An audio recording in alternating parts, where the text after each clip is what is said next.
Hello again, I am Jim Bob and welcome back to F1 Manager 23 Hardcore Series. We're into Season 4, it's Round 2. Tonight we're heading to the Jeddah Corniche for the Jeddah Grand Prix.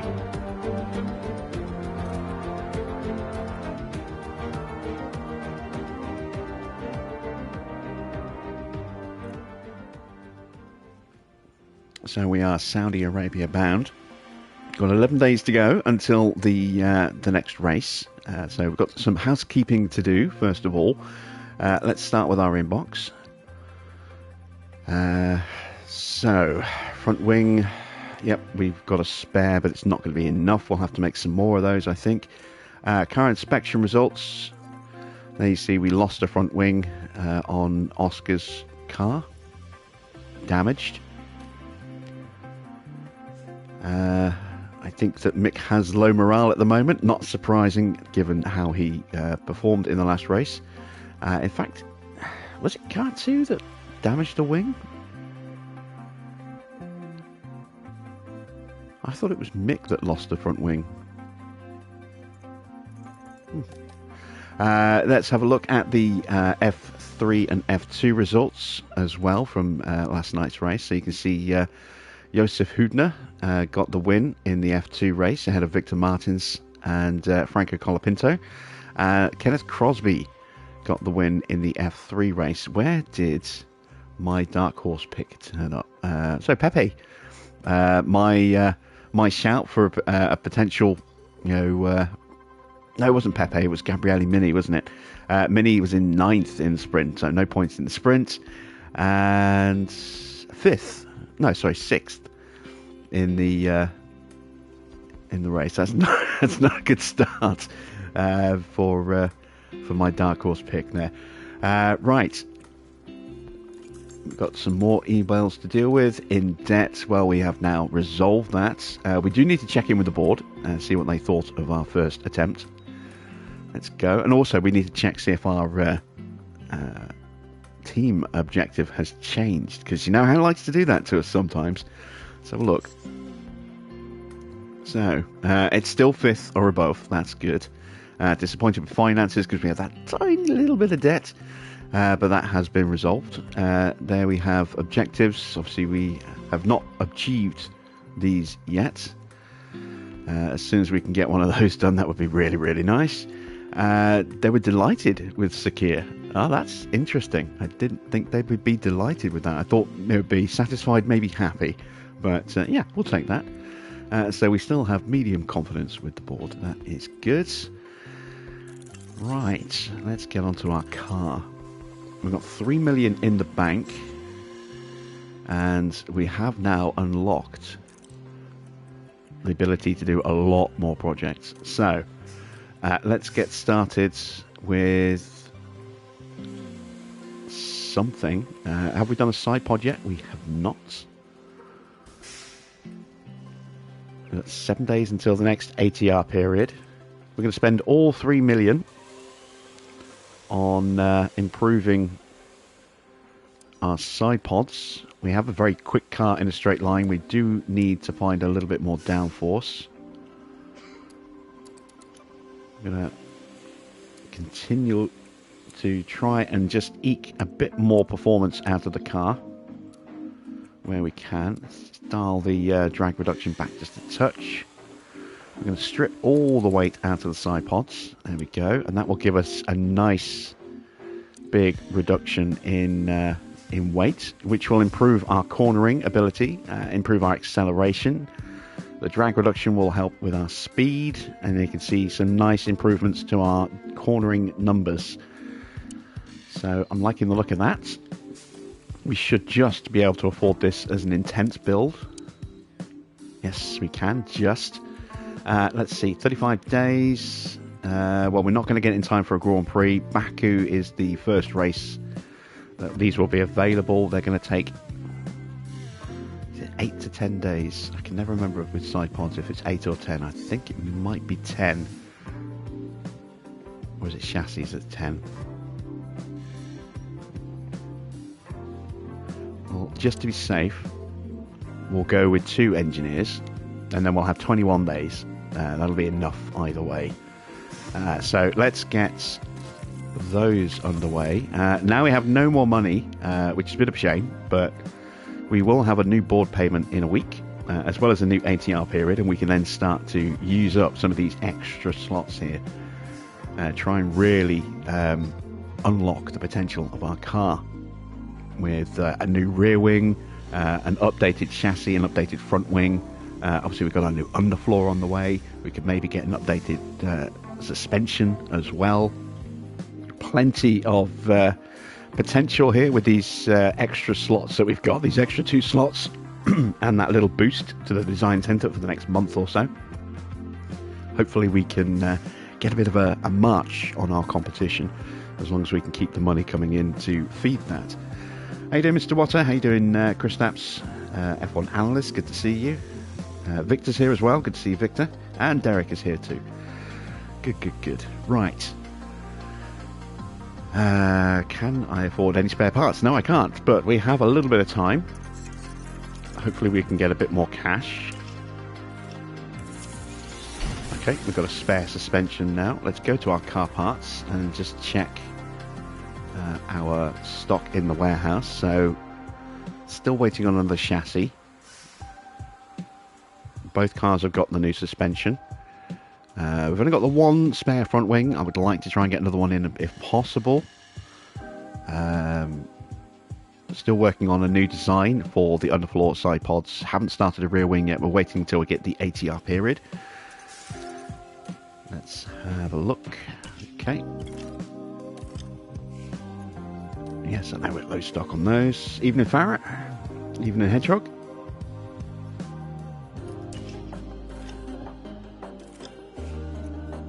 Okay, our driver development update for January. How did they improve themselves?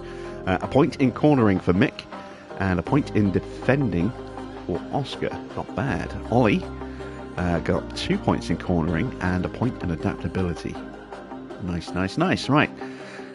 It is time for our pit crew, the bit that turns bloated hedgehog into a rabid animal. Okay, so Sunday's going to be a rest day.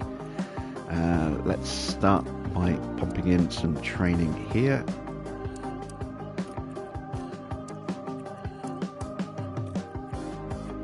A couple of rest days before the Grand Prix. There we go.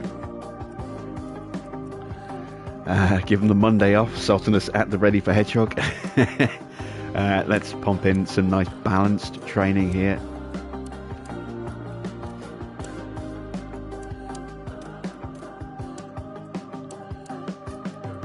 And we'll put in some car building instead of pit crew training on the Saturday, giving the Sunday off, keeping that fatigue level nice and manageable.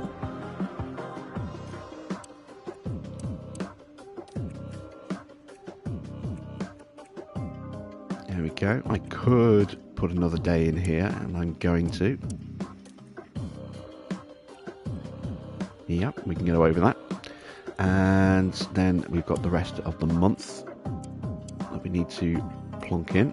And of course, we've got a big gap, between Baku and between Melbourne and Baku.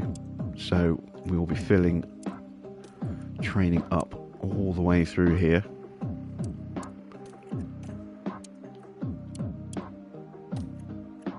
There we go.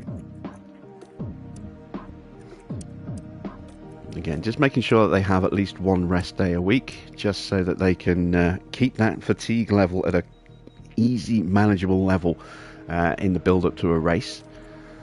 And there we go. That is our training for February. So, in fact, no, March. This is our March training, isn't it? We've just done February. So, yeah, we'll get a nice little reduction in chances of mistakes, a little bit of time saved on the estimated pit stop, not a huge amount, and we'll improve our car building just a little bit as well for when we inevitably have to change the front wing. Just looking to see if I could maybe squeeze in a little bit more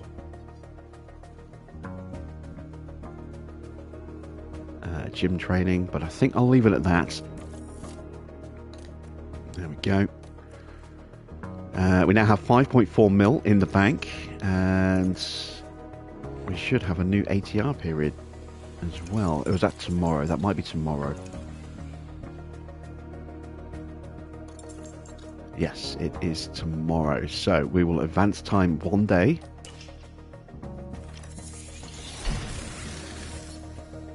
There we go.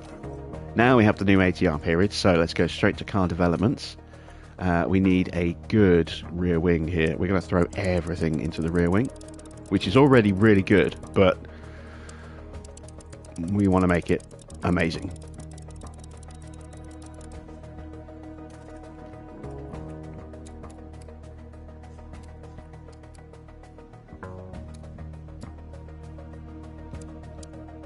There we go, some nice big gains on the DRS and the drag reduction. Not really getting much out of the downforce, so we'll just click a little bit of extra low speed, given what's coming up. We will just improve our dirty air tolerance just a touch as well, like that. Let's take a little bit of life out of the wing as well. Strip a bit of extra weight out. There we go. So we have 46 days until Baku. These will take 3 days each to manufacture, so we want to make sure we have at least a little bit of time. We'll go with 2 engineers. We're going to go intense. This is going to use up a huge amount of our budget, but it's going to be worth it, I think. Chance to really get a head start on everyone else. And now we can start to work on a second generation part. So we know our suspension was pretty terrible. Let's get a new iteration of that going if we can afford it. No, we can't. It's 1.3. Okay, so let's get a chassis done, because that is cheap. That's 700 grand, and that will hopefully give me enough to make another front wing as well, because we do need a spare. Let's have a look at where that is going. I'm not too worried about improving our engine cooling that much at the moment. And now if we go 1, 2, 3, 4, 5, 6 or 5 now, like that, strip even more weight out of the chassis, because we forgot to do that the first time. Look at the gains we get on the medium and high speed there. That is mighty gains. Nice little bit of acceleration, extra bit of speed. Engine cooling gets a little boost. It's not massive, but it helps. And yeah, let's go ahead and get that done. This will just be a normal. No need to go crazy with this. Again, we're aiming for Baku, and we're going to go with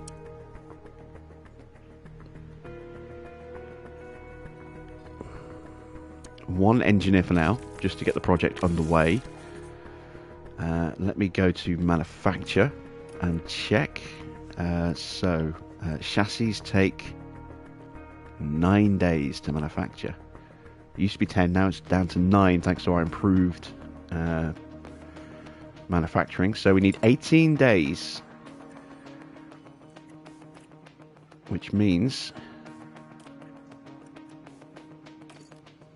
that's not enough. That is just... There we go. We need another spare front wing because we only have the one. There we go. And that leaves us with 230 grand, which we'll save, and then we'll get a couple more second gen parts. Well, I say technically it'd be third gen, wouldn't it? Parts going on the car as soon as we get back from Saudi Arabia. I don't think there's anything else I need to do. We're not scouting anybody at the moment, because I don't think we even have any scouts. Did I rehire the scouts? No, I didn't. Let's hire one scout. I want to try and keep our staff costs down a little bit this season, just so he can focus more on the car. We might be hiring a couple more engineers in a moment, but we're going to wait until we actually need them before we do that. And let's have a quick look at the driver market now. So there is Lewis, and he has announced his retirement. So Lewis will most likely not be back on the grid this season, and then will be gone from the sport at the end of the year. I can hear Farah whooping for joy. Let's have a look a bit further down. Alonso is all the way down here now, and he has not announced his retirement. He's still looking for a seat at 44 years old. Let's see. Is Logan Sargent still around, or has he walked away? We still have no seat, unfortunately, for Liam Lawson. He's not available to, he's not on the grid in any shape or form. Wow,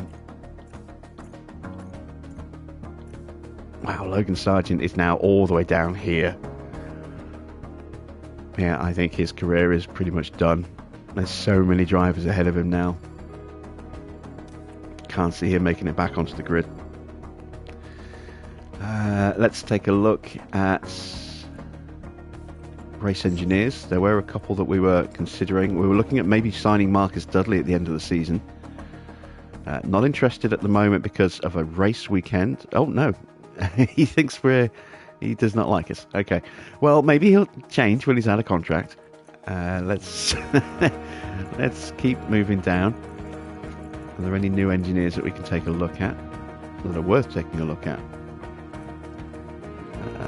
Miguel Fabra is an 81 rated in 35. Yeah, let's take a look at this guy. There we go. Right.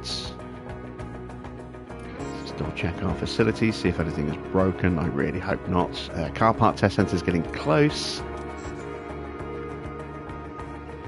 Everything's okay here. Boardroom needs a little refurb, which we can't afford.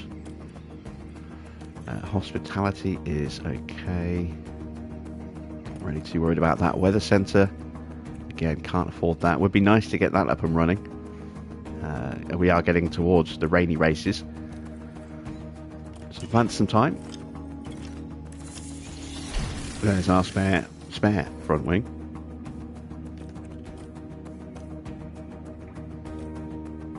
Okay, and let's check our car builds now. So we've got the new chassis for both cars. Neither car was running it. I didn't realise it was the chassis that neither car had. Okay, so we will get a little bit of extra speed on our cars tonight.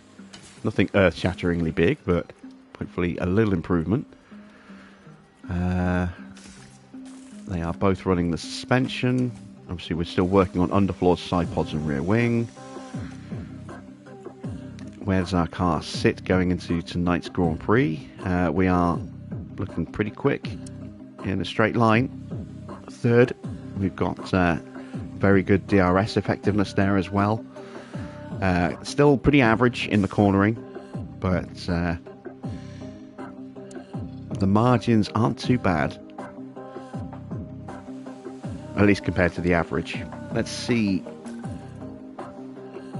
who are we likely to be fighting against. Red Bull are too far ahead. McLaren are a little bit too quick. We're kind of fighting with Ferrari, Aston, those teams. Let's start with Aston. And overall, we have a much better package. They've got a very good accelerating car, but we've got the speed, we've got the DRS, we've got the edge in most of the cornering.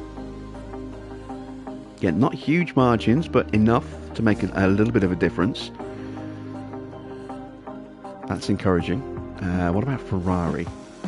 They qualified terribly last night, but came back through in the race really strongly. Again, they don't have the speed or acceleration. Well, the acceleration is not too far off us, but the speed's a bit of a shocker. We've got a much better DRS than them, 10% better than them, and ours is only going to get better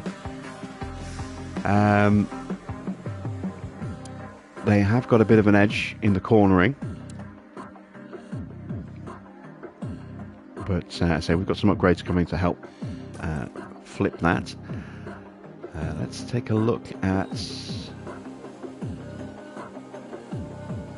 Williams. Williams are another team that have been quite quick in the last race. Struggling in their downforce.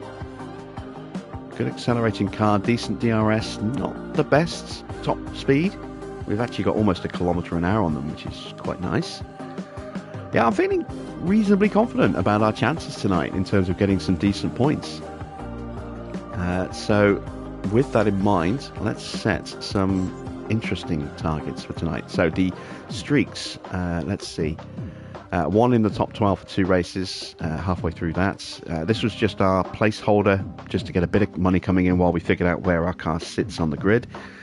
We should be able to achieve that, no problem at all. The target tonight is 1 in the top 10. I think we can easily get 1 into the top 10. Don't know if we can get both in there. We're going to go both in Q2, 1 in Q3. Just hedge our bets a little bit more there. Fastest lap is the incentive. I don't know if we're going to be able to get that. The Red Bull is just quick. But finish position, we're going to go 2 in the top 12 tonight. Just step that up a little bit. Okay, there we go. Let's advance to... Oh, before we advance, let's see how did we do last year at this circuit. Oh, it won't tell us. It won't tell us because we're too close to the Grand Prix weekend. I hate the way it does that. Alright. Well, we're ready. Let's head to Jeddah.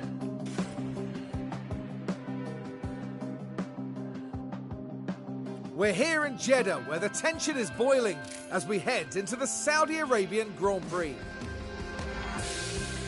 We're on the shores of the Red Sea in the shade of Jeddah's skyscrapers.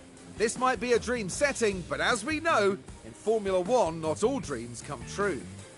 Jeddah Corniche circuit is hot and high-powered, demanding speed for the straights and a high grip level through corners that are tight to the barriers. Starting tyre choices will be crucial here, with teams ever mindful of opportunities that a safety car could give. It was Charles Leclerc who tasted victory in the last race, but he will surely be looking to find the recipe for success again and achieve another podium place. So, let's get back to the racing.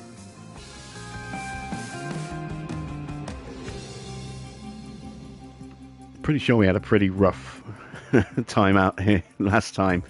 I think Farah has just disappeared to go and check. Right, let's get our cars prepped for tonight. So, we're going to go with the hard tyres in the first session. No change to our engine parts. They are looking pretty worn already, those engines. Used to the wear rate of the Mercedes engines. They have certainly gone down a little bit quicker than I was expecting to see. So, starting with the setup on Mick. Let's go with...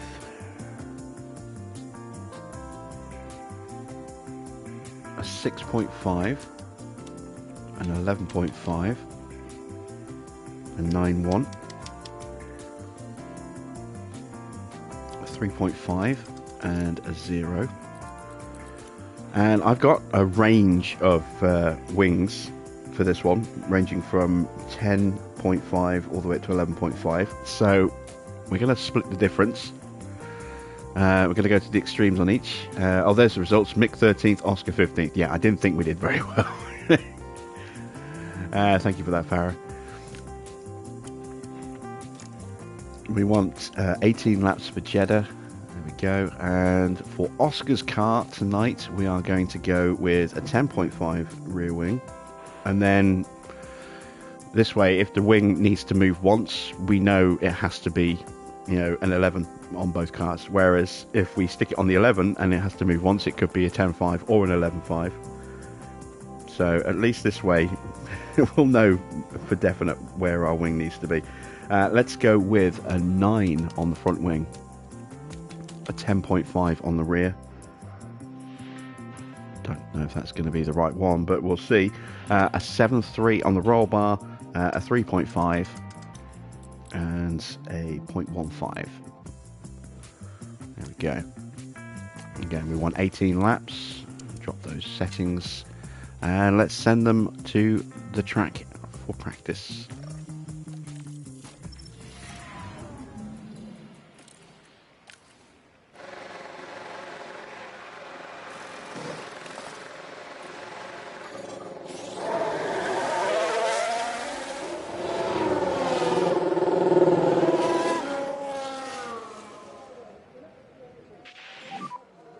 Radio check. Looking for radio check. Yeah, radio check loud and clear. Radio check. Yeah, copy same. A bit less curb. Copy. So, who's seen the new Sauber for for this season? Looks like someone kicked a car through the middle of a St. Patrick's Day parade. It's just black and green. It's an interesting livery. I think they've perhaps overdone it a little bit with the green. There's not enough variety, not enough change in colour. I mean, I saw it with pictures of Bottas's car, and obviously with the green 77 on the front with all the green around the side. It looked as though there was a bit too much in places. They could maybe have broken that up a bit, maybe had white numbering. It's not a bad livery. It's better than last year, I think, in places, but I'm not sure. I'm not sure how I feel about that car yet.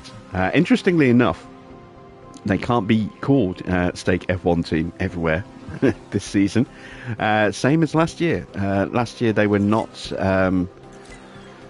always known as Alfa Romeo Stake, because Stake is a gambling company, and that is against the law in some areas. There are laws about promoting gambling, same as there are laws about promoting cigarettes on cars these days, which is why we don't see silk cut plastered all over Jaguars at Le Mans anymore,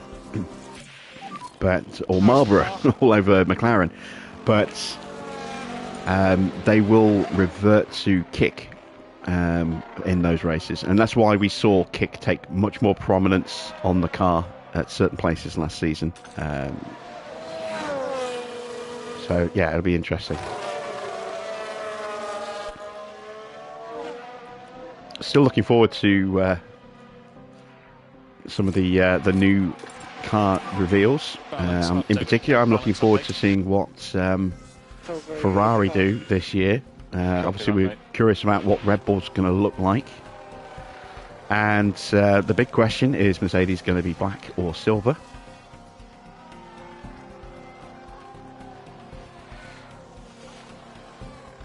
It's also, you've got to remember as well, it's a little tricky to really determine what a livery looks like when it's in a studio lit in a very specific way.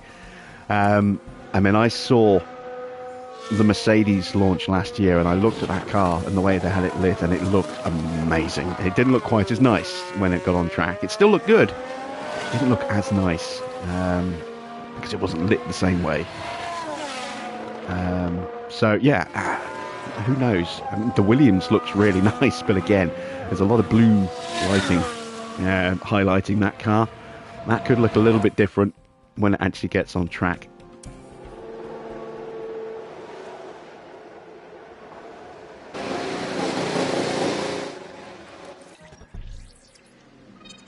Okay, so this is going to be an 11 rear wing. So,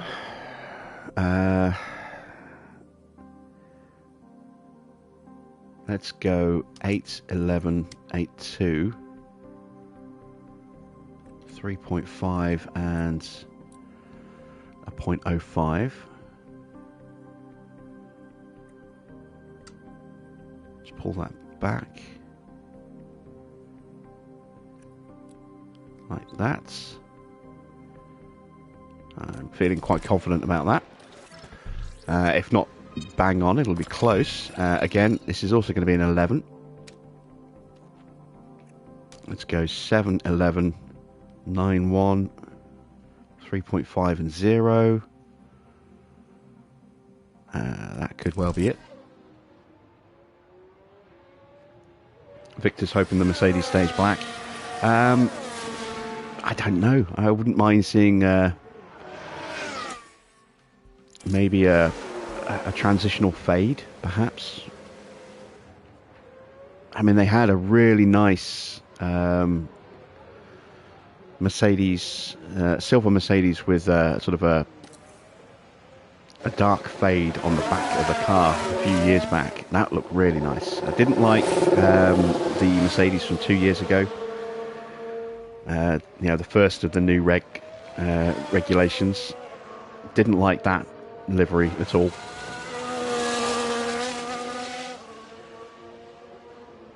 Some of the earlier Mercedes, which were just plain silver, just didn't look so good either. You know, bit of deep shading on the car, I think could look nice.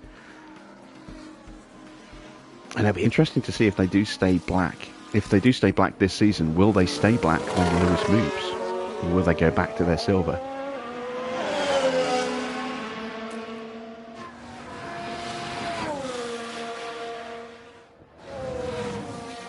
I've seen a lot of people jokingly putting up mockingly putting up renders of a black Ferrari with Lewis's number on it.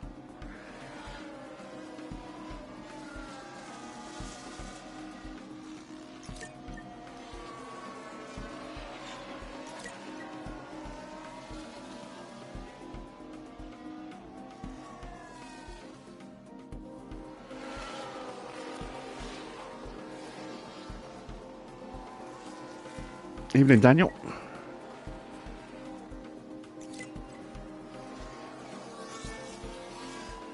I'm not sure how I feel about the new Haas Hedgehog. I mean, I liked the blend of black and white last year. I think they've probably gone a little bit too far this year. I think part of that is to try and save a bit more weight. This is what I was a little worried about when all the cars were overweight in that first season. Was that, you know, with Mercedes going black again because they needed to find weight reduction methods. Do you think you'd benefit from another set? So they were saving on the weight of the paint. And then Alpha did the same, instead of having white and crimson. Ooh, that's... no, I don't like to see cars go 3 wide through there. They went black and crimson. I was just worried that all the cars were going to start getting blacker and blacker and blacker, and it would just be the occasional flash of paint. And we kind of got there in a way, as everyone was looking to strip weight off their car in any way they possibly could. Obviously, Williams in their first season of the new regs were fully blue at the start, and by the end they were about half blue, half black.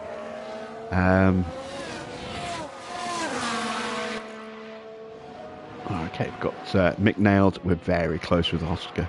That's good to see. Yeah, it worries me that we're just going to have a lot of cars that are very, very dark with just little splashes of colour. I mean, Mercedes went, you know, full black. McLaren ended up with a car that was almost entirely black. Haas have now got a car that's almost entirely black. Alfa Romeo at the end of last season had a car that was pretty much entirely black.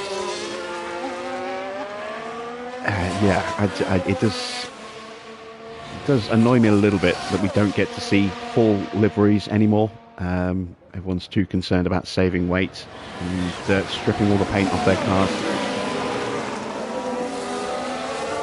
I remember the good old days when it's that I'm an old fart intro to a speech when I remember the good old days, or back in my day, I remember when cars had a full coat of paint everywhere, and we had some really awesome liveries. We had some pretty crap ones as well, but yeah, every car looked different. There is less of that these days, unfortunately.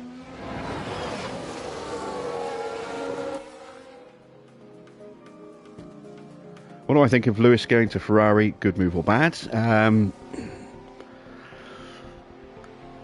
mean, it's a mega move. It's possibly the biggest driver move, certainly of modern times. It's bigger than his move from McLaren to Mercedes, I think. It's bigger than Schumacher going from Benetton to Ferrari. It's a monster move. It's bigger than Seb leaving Red Bull to go to Ferrari. I don't think there's a move out there in modern history that compares in modern Formula One. It is just a huge, huge move. Whether it's going to pay off or not, that's another matter. But I mean, it's really positive for the sport.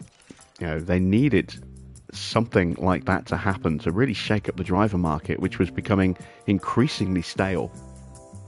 Multiple drivers tied down to the same teams on multi-year deals. That really now has thrown a cat amongst the pigeons, and we could see some interesting moves with drivers going in different directions rather than staying at the same team now going forward. I'm definitely in favour of the move, but like I said, how it works out is another matter. Let's go with an 8.5 on the front wing, and actually no, let's go 7.5 and push that to a 3.5. Hopefully everything else can stay as it is. We want to go with 25 laps of fuel.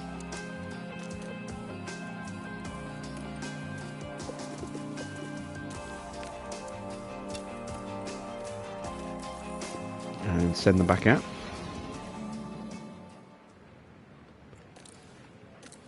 How would it feel if Lewis wins his 8th title at Ferrari? It would be a very special thing. It would be a Ferrari world title for the first time in a long time. Not since 2007 have they won a Drivers' World Championship. And they haven't come close to a Constructors. You know, since then, or a Drivers' title for that matter.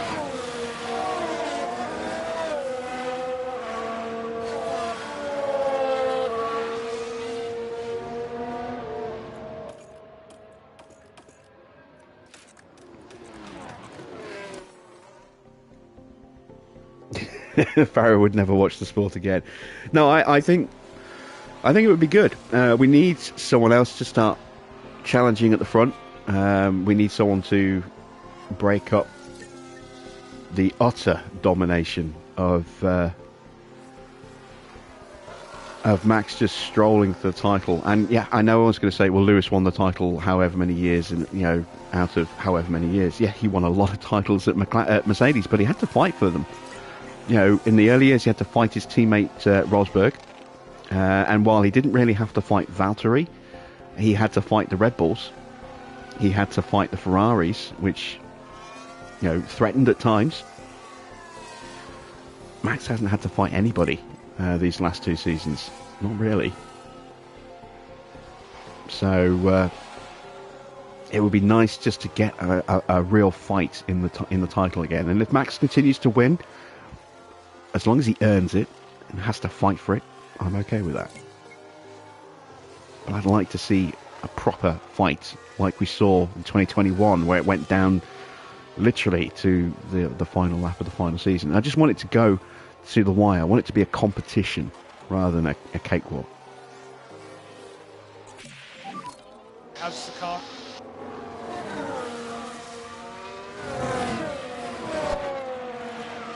All right, there we go. Made the right choice moving the Oscar wing to 7.5. So his car is sorted as well now. Just need to let them spend some time on the track.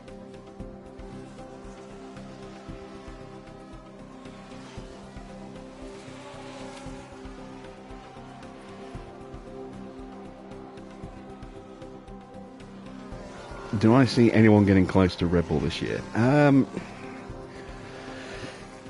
It depends what you mean by getting close.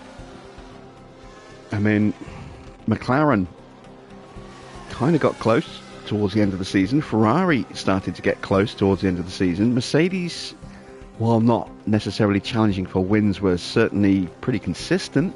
You know, I mean, they got second in the constructors. It depends on what your definition of close is. They'll be closer, I think, than they were last season. I can't see, you know, what the law of diminishing returns, you know, the regulations still being pretty stable at the moment. I can't see Red Bull suddenly pulling massively ahead again. I think the natural progression is that everyone will start to close them up. But, you know, we've got more regulation changes coming in a couple of seasons, and that will just flip everything on its head again. And maybe Red Bull will get it right, maybe they won't. Maybe someone else will get it right in the next regulation changes. There's the unknown element of,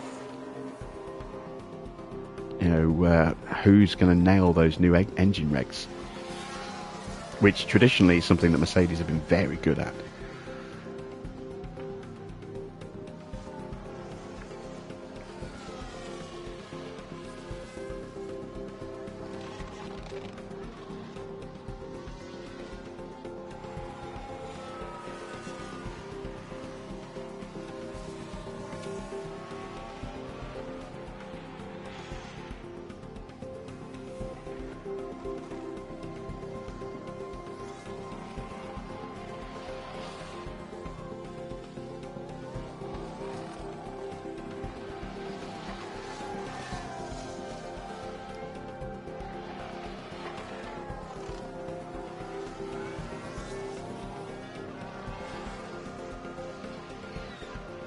Alright, practice 2 is done.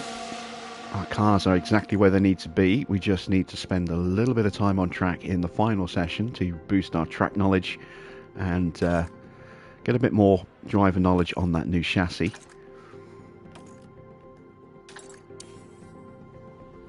But we're looking in decent shape.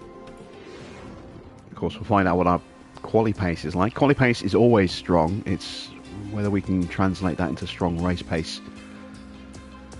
The characteristics of this circuit, a lot of corners, is not favourable to us, but it's a very fast circuit, which plays into our speed. A lot of DRSs as well. 3 long DRS zones back to back certainly plays into the fact that we have the best DRS on the grid.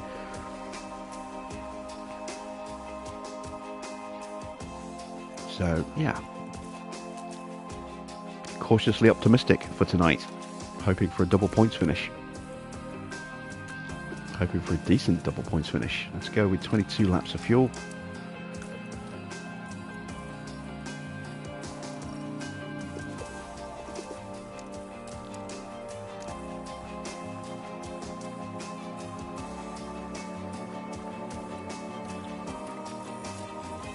And out they go.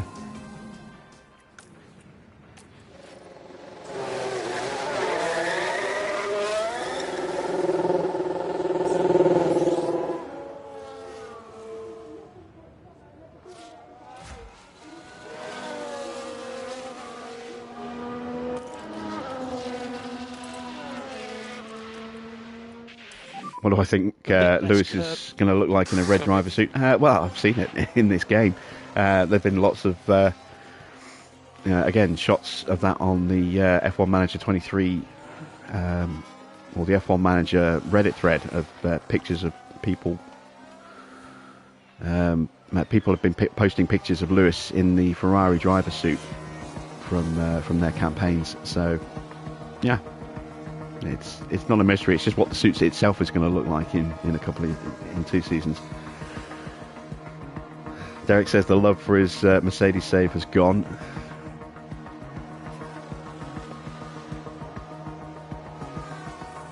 Are we going to see Toto leave as well? Toto is going to retire at some point, but he is part owner of Mercedes, so he's never going to be completely gone. You know,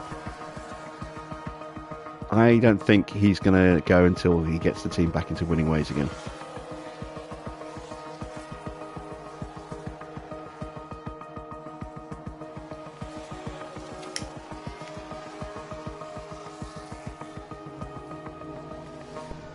At some point he is going to retire as team principal, but I don't think it's going to happen anytime soon.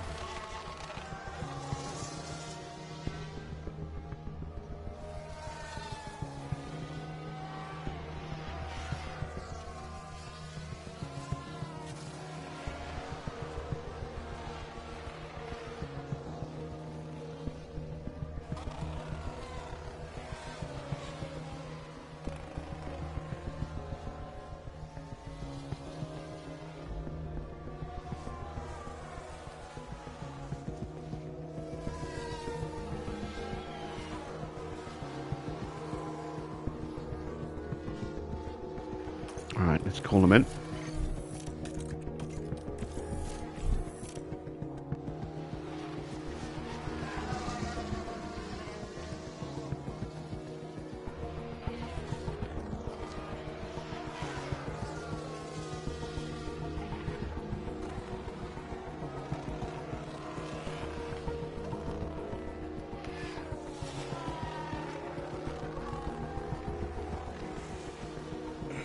When Lewis gets his 8th title, do I see him retiring at Ferrari?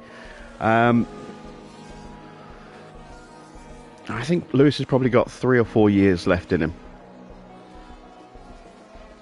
He wants another title. He wants to eradicate that pain of the way he lost his 8th championship in Abu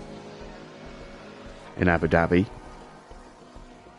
That's what's motivating him to keep going at the moment. Once he gets another title, I think if the car is competitive and he still feels good, he'll continue to race. But I don't know. I don't know if he's like aiming to try and get to 10. He's got to try and get 8 first of all. Another 2 on top of that could be a tall order. Again, we can't really say at this stage. I mean, I know he wants to get that 8th. Once he gets that, he may just say, right, that's it. I've got what I needed. I've got a title to replace the one that I feel was robbed from me. I've won a title with Ferrari. Nothing left for me to achieve now. Right off into the sunset. I don't know if he'll do that. Like Nico Rosberg did, but we'll see. Will he look better in a black or red driver suit? That entirely depends on your personal preference, I suppose. It'll take some getting used to, because we've seen him in a Mercedes suit for so long, but yeah, we'll see.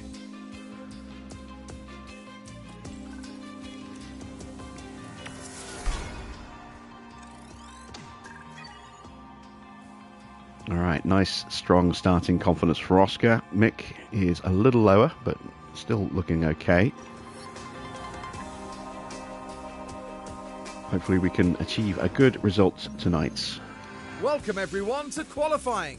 This should be a good one.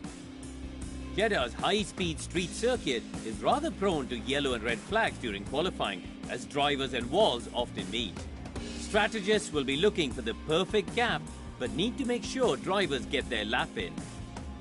If we could just talk about Mick Schumacher for a second. Given his recent form, how's he going to be going into this session? It's obvious that they're feeling confident today, and that's sure to be an advantage. I'm keen to see what they'll manage here. Fortunately for us, it's nearly time for them to hit the track.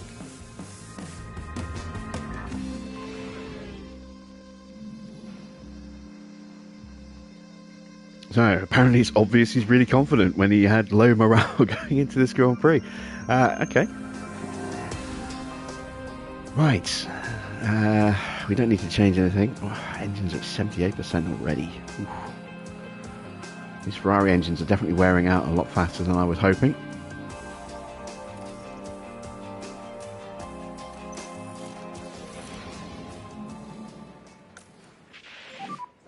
Two.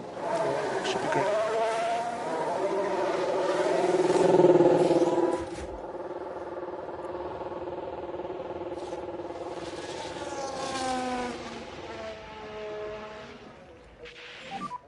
Let's get those brake tanks warmed up. Copy. So we should get Good. A big disparity potentially here in our drivers' lap times. Mick punching a hole in clean air. Oscar potentially getting a pretty good slipstream from the back of Perez all the way round here.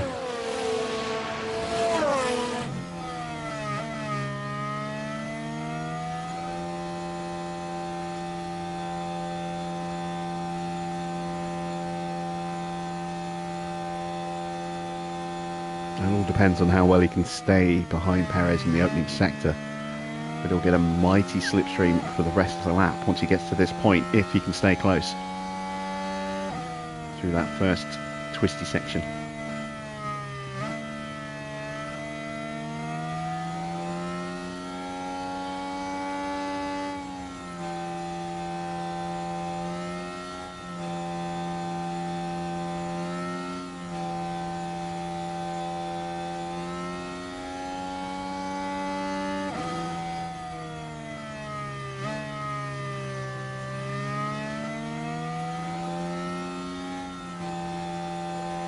Norris coming out of the pits, right in front of us. Good, good, good. Advantage, just clear air in front. Let's go.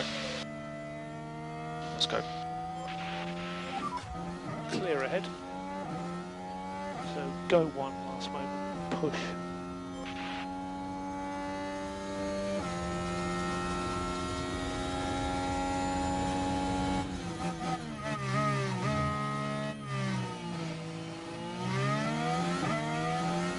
What can Mercedes do tonight as well? They had an absolute shocker last night. 19th and 20th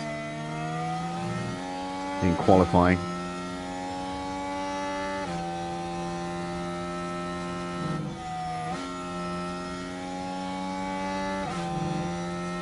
No, not qualifying, sorry. They finished 19th and 20th in the race. They were awful. Partly down to them hitting each other, which didn't help.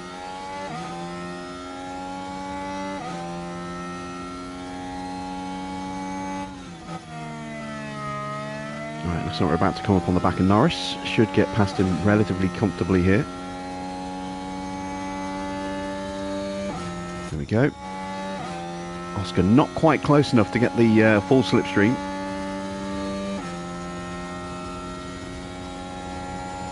Doesn't get held up though. Does go purple in the middle sector. This is where our car's top speed and DRS really come into their own. Second half of the lap we are going to own, I think.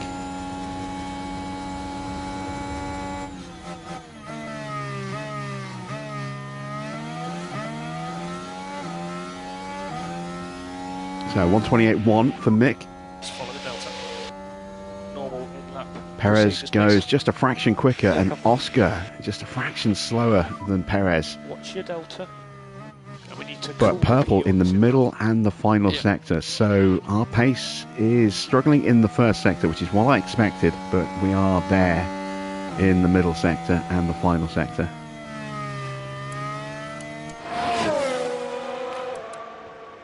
Evening Baron, how are you tonight? Right, Norris is probably going to be quicker than us. Let's see what he can do.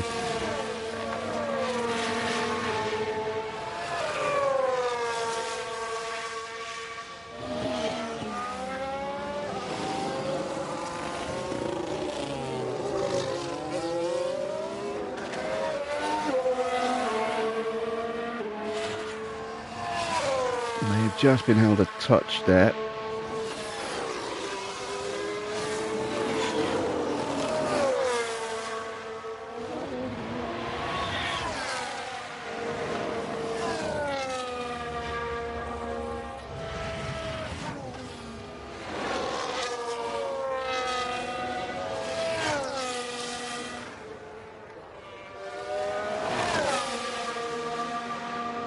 I'm pretty good tonight, Baron, thank you.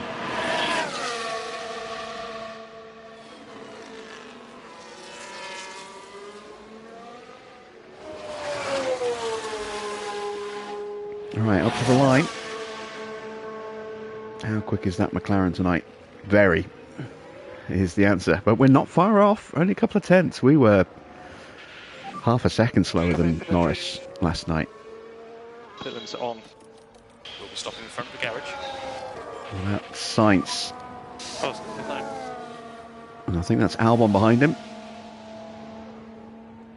Sainz is slower than us. Albon is slower than... Oh, Albon's very slow. Are Alpine really that slow, or did he just get held up somewhere? That's a big gap. Much bigger than I was expecting. Zhou is on a lap.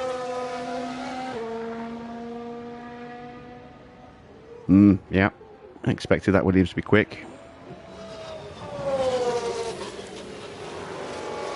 Alright, both of the Red Bulls on a flyer. I think they're just starting their flyers.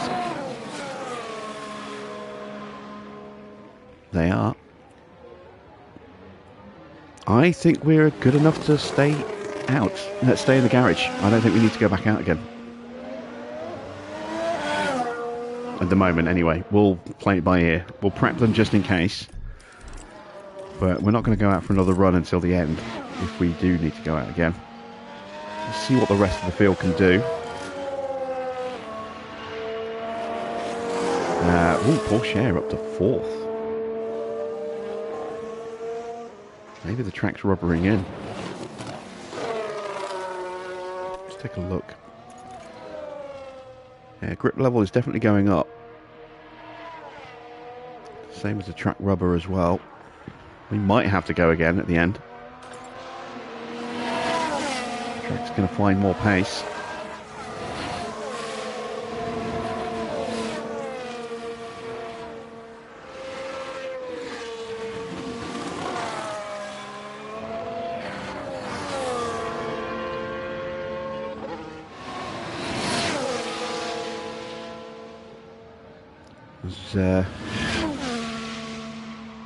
Sainz making his way back to the garage, I think.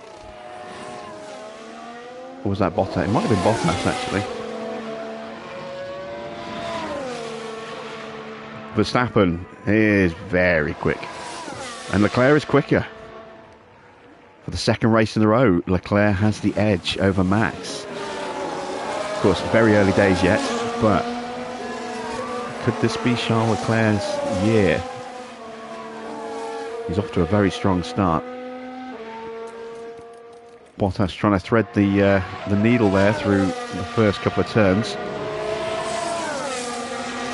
And I'm now less confident about whether or not we can stay in the garage.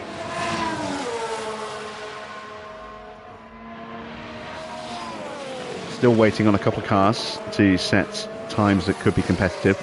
You know, Russell in particular, Tsunoda, Magnussen. Magnussen goes P10. He's just behind Zhou. But the margins, again, very small. We haven't seen either Aston set a time yet. Is Gasly about to set one? No, Gasly's just starting his first flying lap. Stroll is somewhere on an out lap.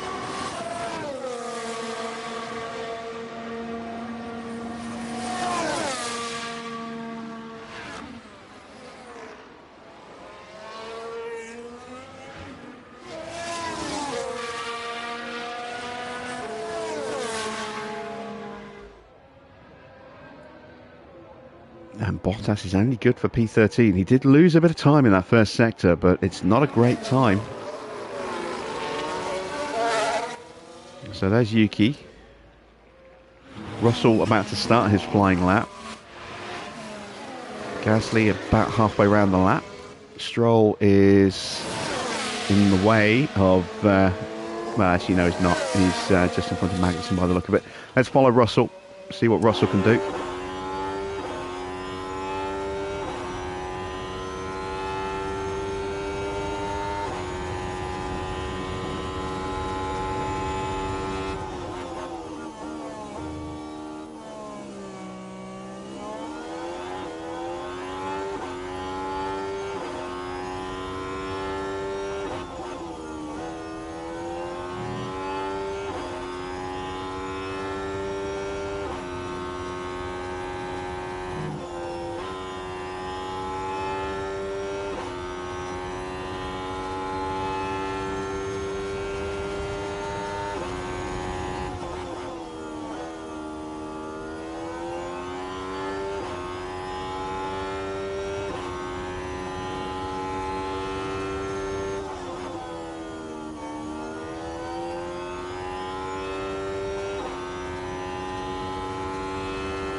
Been a pretty clean lap from George here. No real troubles with traffic. We saw one of the Alpines just diving out the way a second ago. He obviously got past Perez without any issues. Not a great time from Gasly, nearly a second off the pace.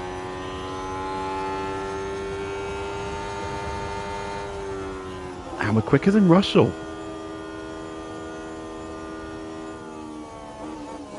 But again, look at the margins from 4th on down.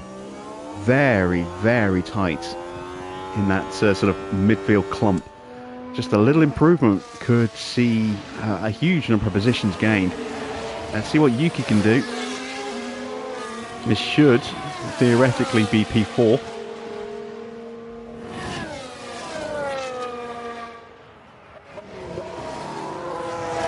Not a great time from Stroll either.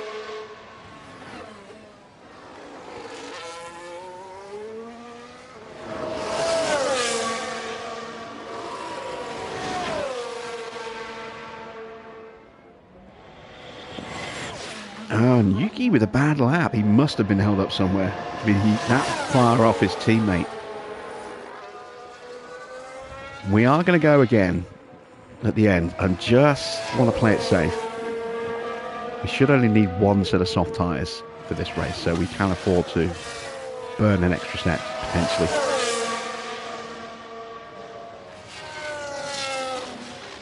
If the need arises.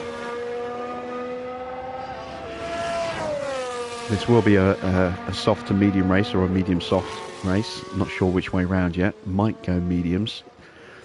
For us, our race is going to be determined on how well we can do in the opening sector. If we can do well in the first sector, the rest of the lap is going to be good for us. But it's just making sure that we stay in DRS range through that first sector.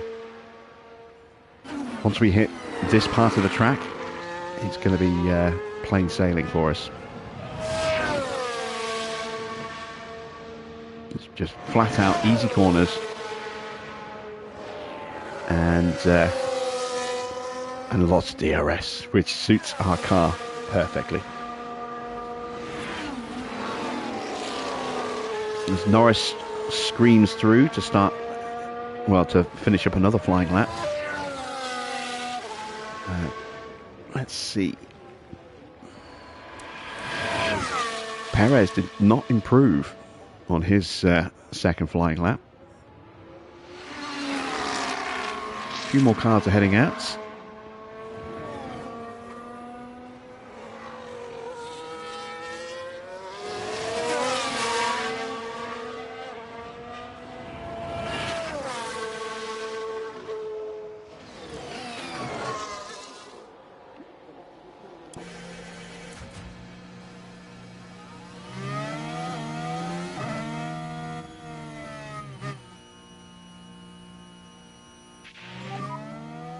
Concentrate on those tyres and brakes.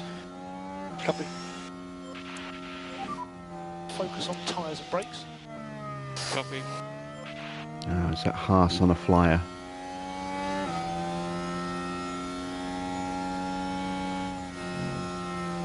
I think it is. It's getting close.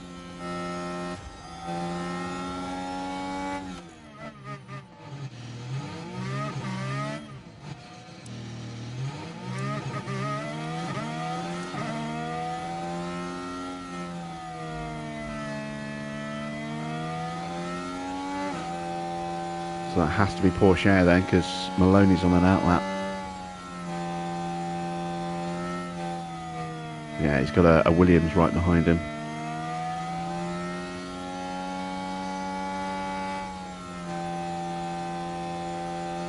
Nobody behind us on a flyer, I don't think. Yeah, that's Ocon also on an outlap. So we've got clean air in front. We've got no pressure from behind to split our cars up again. Hopefully we've got them close enough here for the slipstream. There's a lot of bunching. It'll be go one last moment. Clear track in front. So we get ready to push next lap. And Oscar might be close enough to maybe get a bit of a slipstream from the back of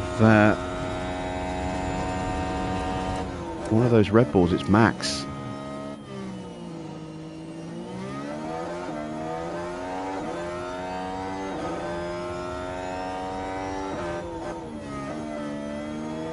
I'm hopeful that Max didn't get held up there, but I don't know. He weren't on board. I think Max is probably a little bit too far away to get a slipstream.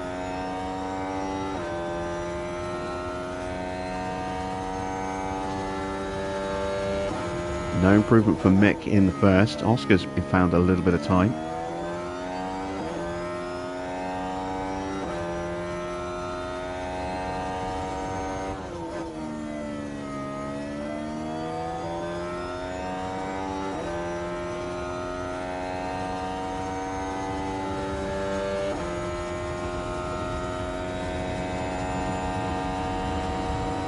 No improvement from either in the middle. It's a little disappointing.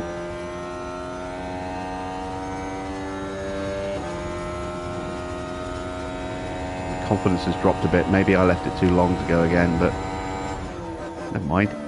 We're safe, I think. It's not been a good lap from Oscar at all by the look of it. Or Mick for that matter. No improvement, but we are hopefully through. Good luck, well done. So Let's cool. see. How many cars below us? 1, 2, 3, 4. Yeah, we're safe. We are currently P9. We are safe. 4 cars currently on a flying lap. Last 1, lap. 2, Normally 3. procedures, please. Coming in the pit entry. Come in. 4, 5, oh, 6 actually. Yeah, we're still safe. Just. If they all suddenly went faster than Mick, then we would still be safe. Just. But I'm not expecting that to happen. Stroll is out. That Aston just doesn't have any pace. Where's his teammate? Gasly's up in 5th, so maybe Stroll just didn't get enough of a clean run. Maybe he got held up by Albon in the at the end of his lap. Can Albon drag that Alpine out of the bottom 5?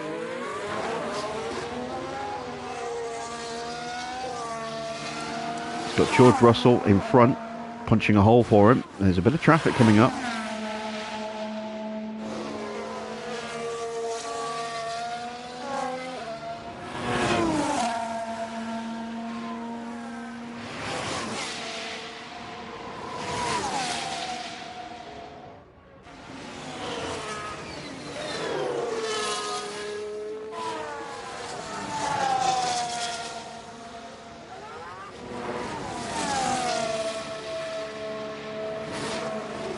Where's Yuki? Is Yuki on a flyer? He is.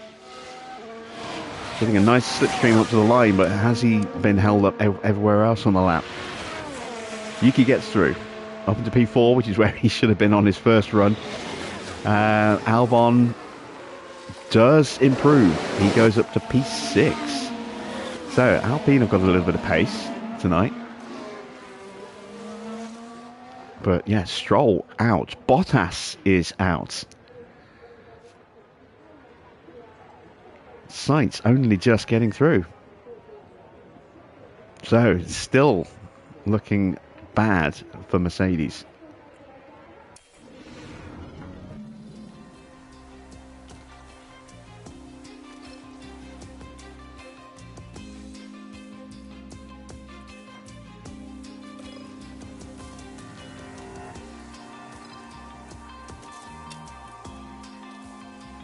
All right.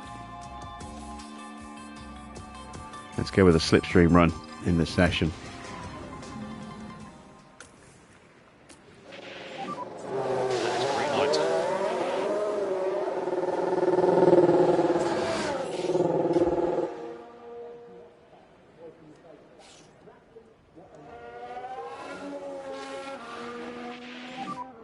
Let's go there and set some lap times.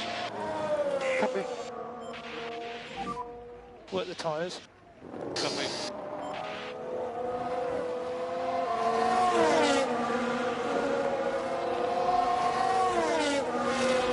So as expected, the Red Bull is just way ahead of us. The McLaren is a little bit ahead of us.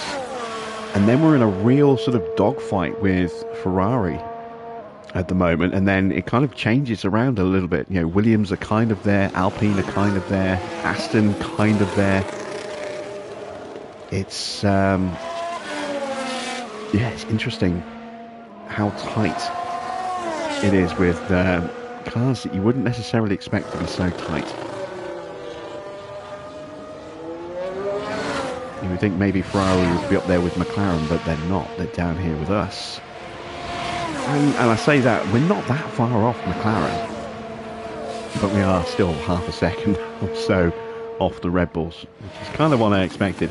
But the next round of upgrades for Baku could make Baku a very special race for us again, just like it was last year.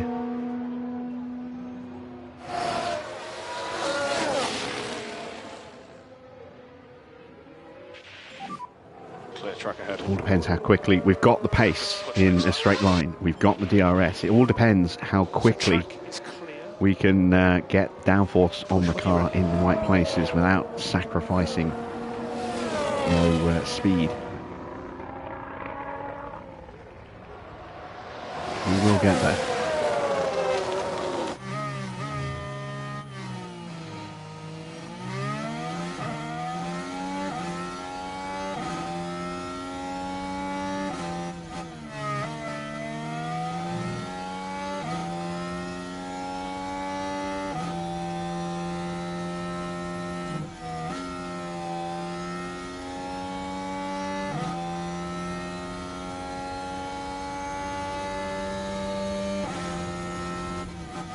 Oscar's slightly slower in the first. I kind of expected that with the dirty air and the lack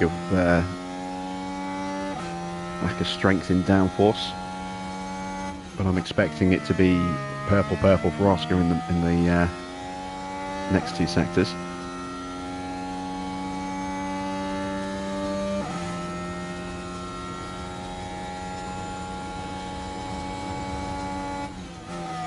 Oh no, Mick is still quicker.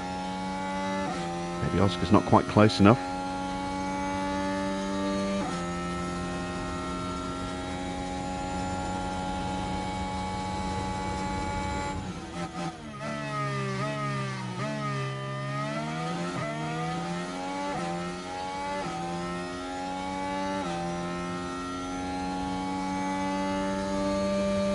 Yeah, Mick with the quicker lap. Let's follow the delta. Half a second quicker, so the dirty air has hurt Oscar there.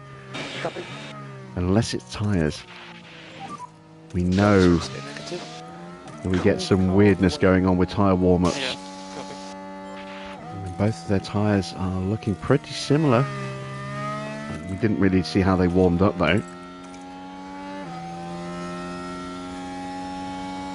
We'll send them out again, same order, but we'll try and send them out a little bit closer.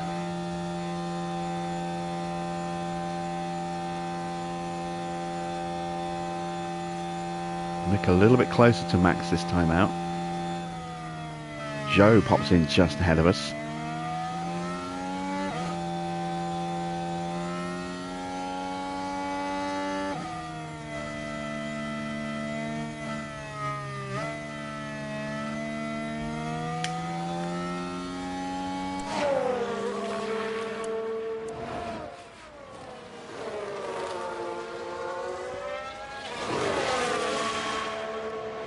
Not good for Leclerc, getting held up a little bit here.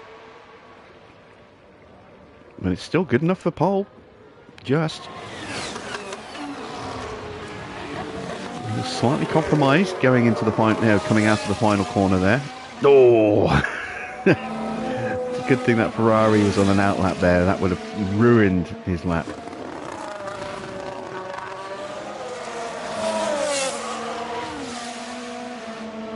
Who else is on a flyer right now? We know Norris has just started one. Let's have a look. Gasly is halfway round. Porsche, I think he's just starting a flying lap. Okay, mate, let's stop on the marks, wait for 2 seconds and then switch off.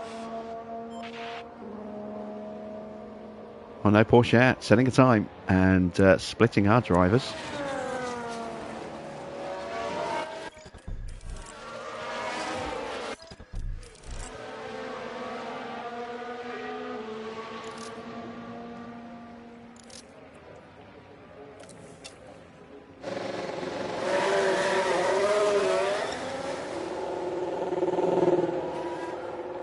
Oh, god damn it.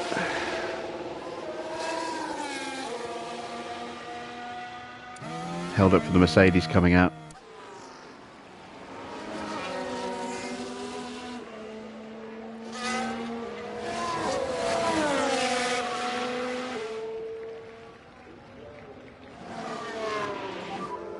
Focus on tyres. Yep. Copy.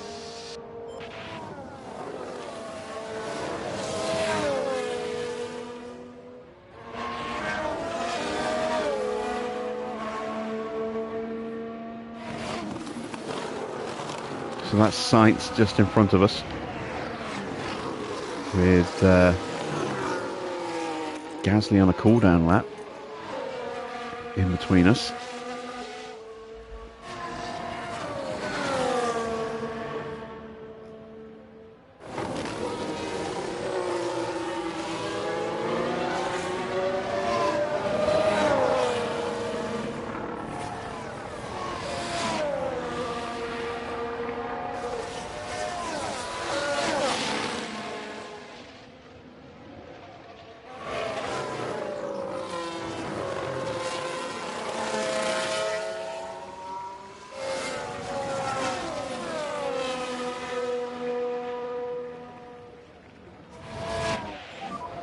Clear track ahead. Alright, can we find some improvement on this lap? Push next lap. We're going to expect some bunching Might have some traffic issues to deal with. to start your lap. Now, we know that the Mercedes isn't amazingly quick, so I'm hopeful that we can actually close him up over the lap and then get a mighty slipstream at the end of the lap.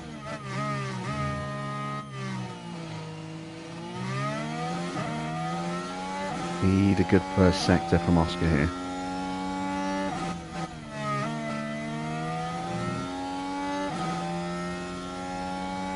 Russell goes up into 4th.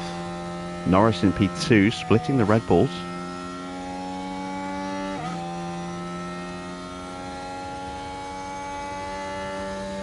Oscar's improved in the first, no improvement for Mick. Not surprised by that. These tyres now past their best.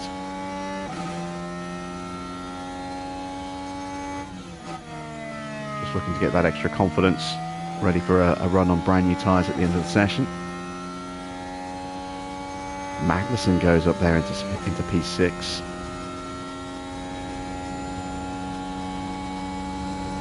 Another improvement from Oscar. Again, not close enough to get a slipstream. A little bit of traffic coming up.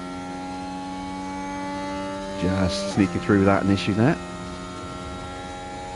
Sainz is looking pretty quick, actually. There he is. This could be a good time from Sainz. Mick does not improve. You're in P9. Sainz very quick compared to what I was expecting. Oscar has improved, but he's still in the drop zone.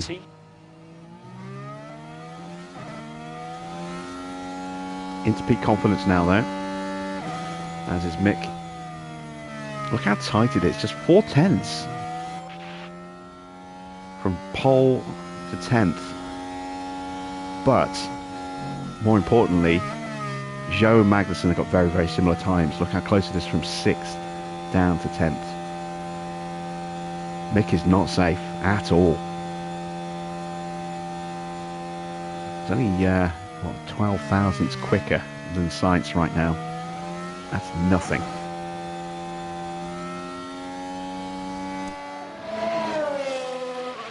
So Oscar needs something special in this final run here of this session to drag himself out of the bottom, put himself into the top 10. And are we going to knock out Mick in the process by doing that? If we can do that.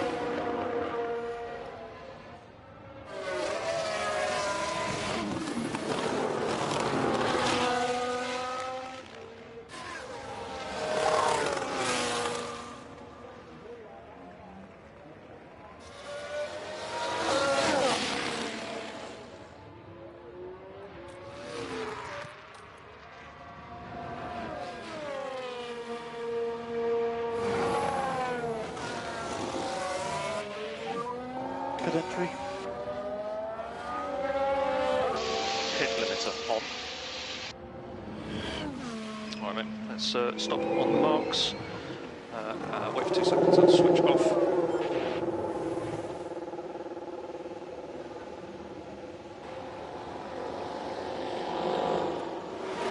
All right, brand new tyres.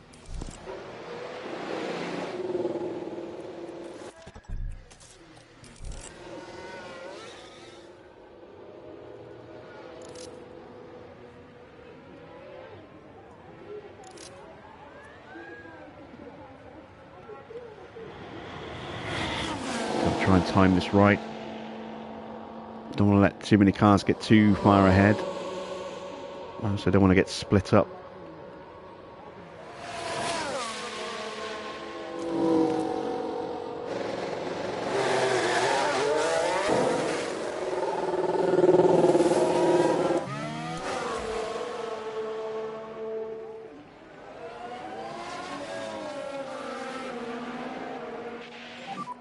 It's all about your tyres and your brakes.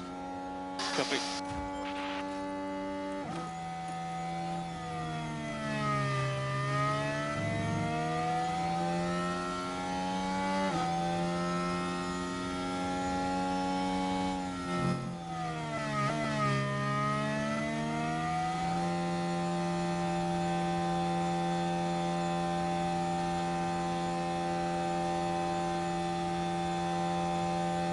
This is the crucial lap.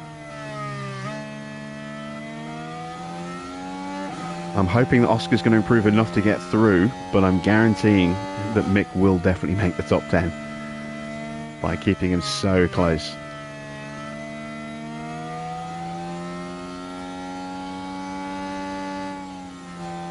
I'm hopeful Oscar's going to get the slipstream from Sainz. Hoping he's going to be close enough. He looks a little bit closer than he was on his last attempt. And of course, we've got brand new tyres on both cars.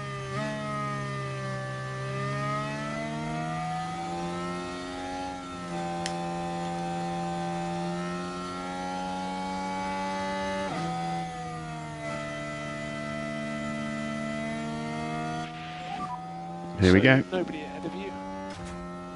Go. Good space at the moment. So recharge off before the last corner.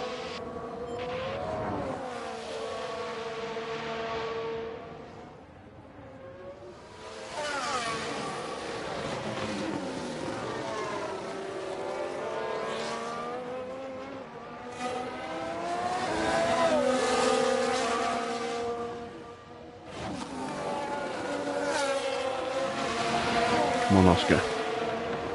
Pull out something special in the opening sector. Mick now down to 10th place. Albon has just gone up to P4.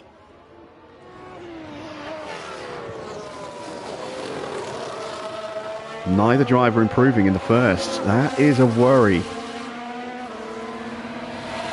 Schumacher's now too close.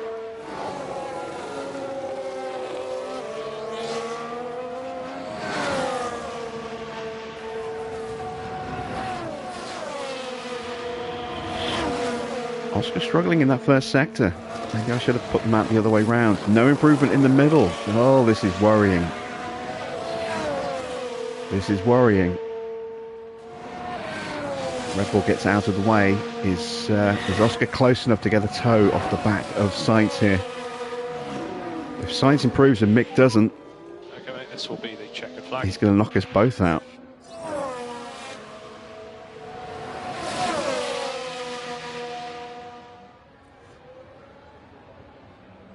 No improvement from either driver. That's bizarre. But we do get one car through. We just miss out though on 2 in the top 12. So we've lost a bit of money with the sponsors, which we really could have done with. It's frustrating. Very, very fine margins with Mick. Oh, Mick is out. Damn it, we didn't even get Mick through. Who bumped us?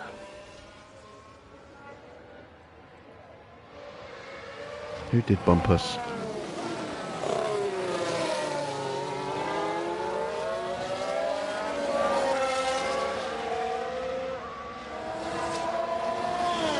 I don't see who it could have been. Unless it was... No, it can't be Must be Yuki. 15. Perez. Ah, thank you. I didn't even see the Ferrari. Yeah. Damn. 11th and 15th.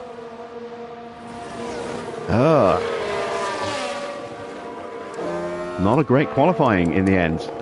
No improvement from either driver on brand new tyres at the end there. That is a shock. That is a big shock. I did put them on new tyres. Yes, I did.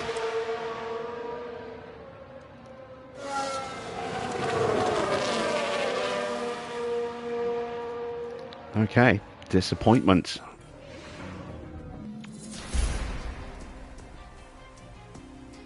Let's hope we can improve things in the race. I think I'm going to start on the mediums tonight.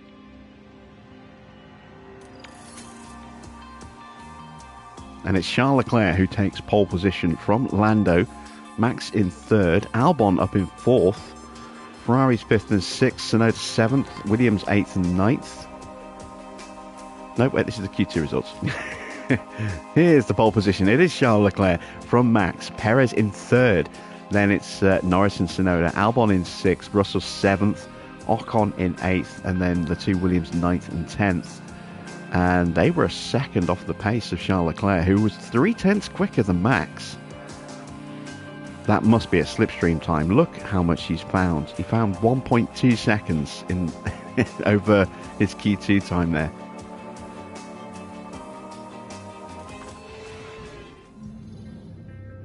The time has come to fight it out.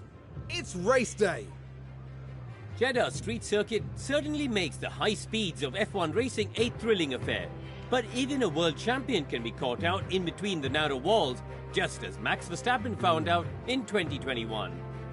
There are a few clouds here tonight, but the sky remains mostly clear. Will it stay this way, or will the weather throw a spanner in the works?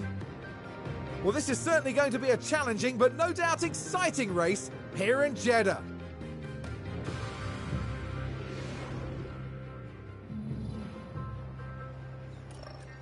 All right then, let's plonk our tyres on.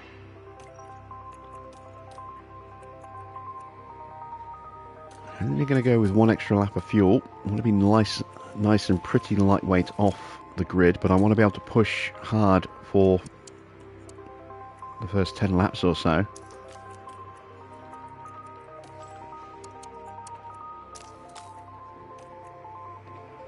And if we get an early safety car, then I will switch to a soft strategy. So let's just program one of those in, just in case.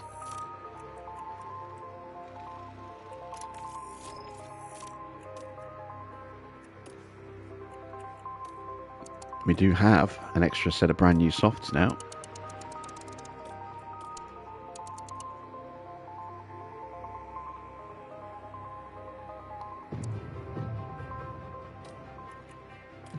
There we go.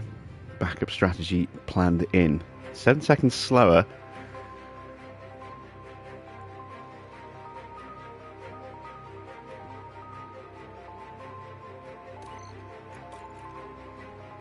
Could be controversial. What if we absolutely hammered those opening tyres?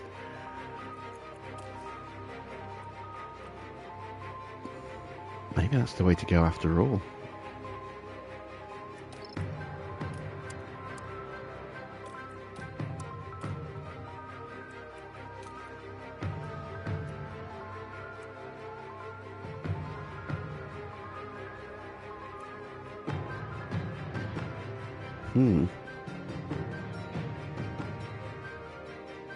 What do you think?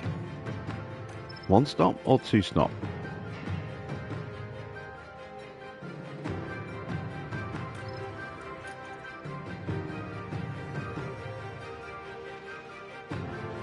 I mean, this is dependent on us making moves early on, but I don't know, that would get us into clean air. It would offset us against others. We would find ourselves at one point being overtaken by cars on new tyres. I don't know. I think we'll plan for that, but we'll be prepared to switch based on what other cars are doing with their tyres on the grid at the start.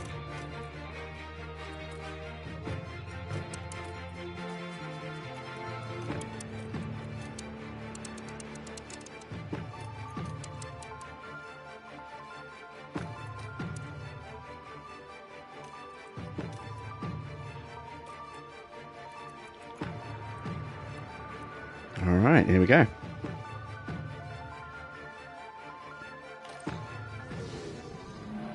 The drivers are lined up on the grid here at the Jeddah Corniche circuit, preparing for 50 flat-out laps under the lights. This could be an important race today for Lance Stroll. I don't think there'll be many expecting them to mount a challenge from P19, but I wouldn't discount their chances. Right, let's get to it then.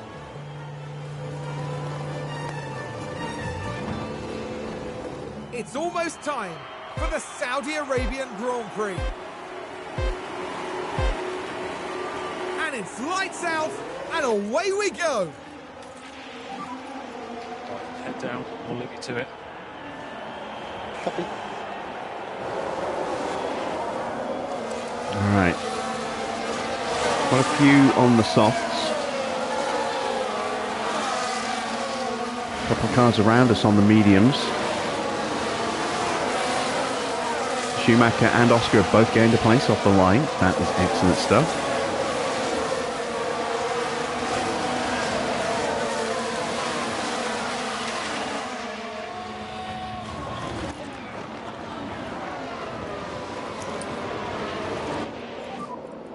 Okay, let's go. See if we can hold the battery in reserve. Yeah, copy. You can just focus on charging the pack. Copy.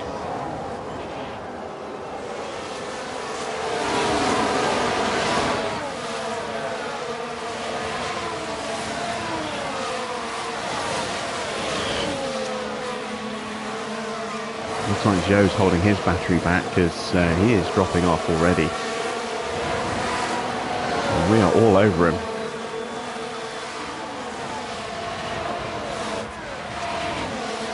Gasly has got a very aggressive looking Porsche behind him on soft tyres. Gotta watch out for a dive bomb there. Magnussen has dive bombed us because we got boxed in. Oh, it's all good.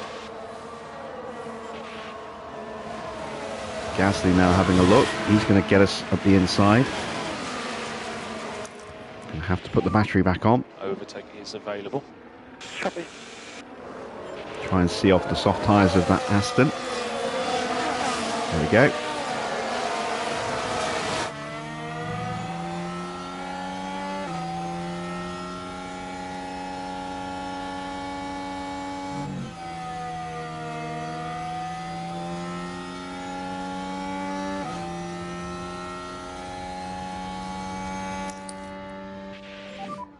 Recharge on. Copy.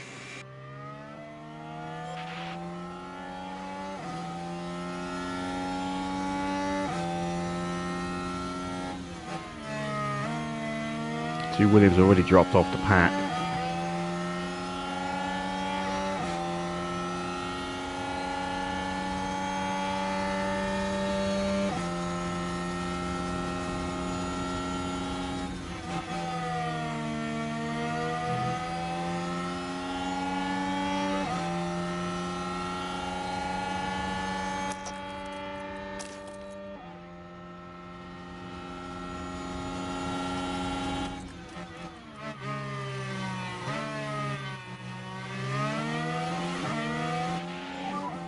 DRS enabled.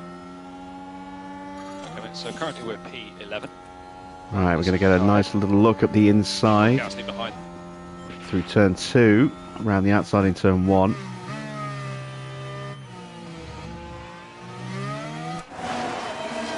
There we go, got the move done.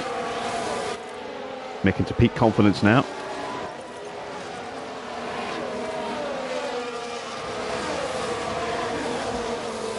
Oscar lining up the back of Sainz here.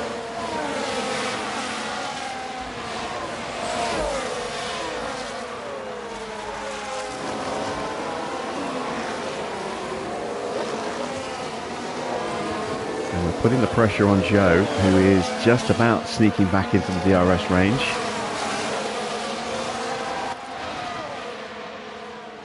Pushing these tyres very hard still. I am leaning towards switching them to the 2-stop.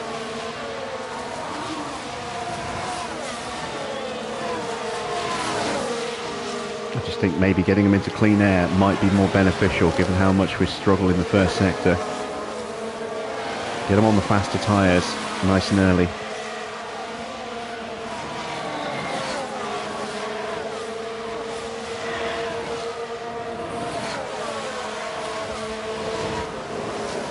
Come on, let's get the move done on Joe here. So we're doing the same way we did Kevin. Around the outside into turn 1. And we got the move done before turn 1. Beautiful stuff.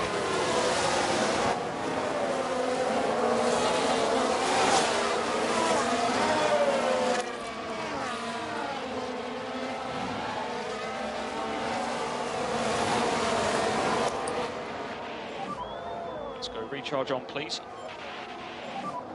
Need to focus on getting the pack up. Oscar into peak confidence, just about.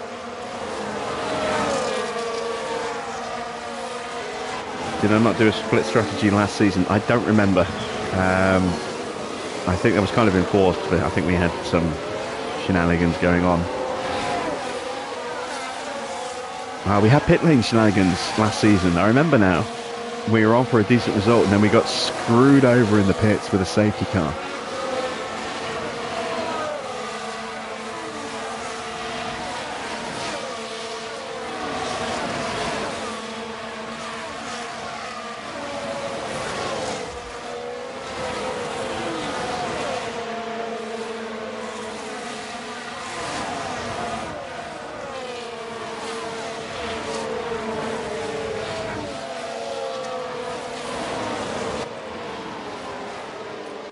Yeah, I'm going to move them on to the 2-stop.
Use energy.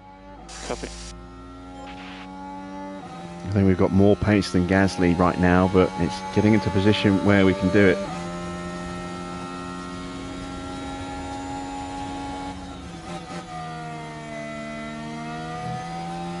Well, I say more pace than Gasly right now. I think Gasly's probably got more pace than he's got right now as well. The Williams are definitely getting in the way.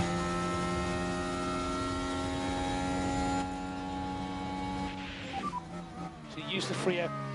Yeah.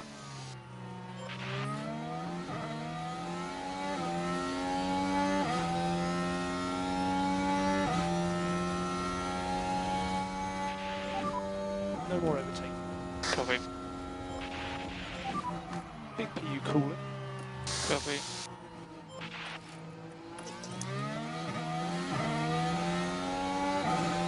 Kind of stuck at the moment, so put some battery charging on. Let's do the same here as well. We need to focus on the energy now. Okay. Recharge on.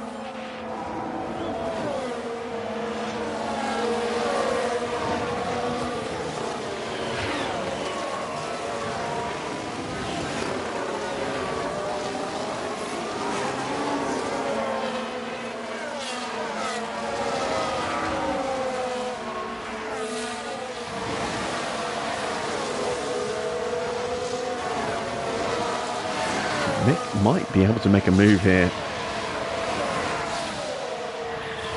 Without even trying. Well, I say without even trying, without even using the battery. Putting a lot of pressure on Albon right now.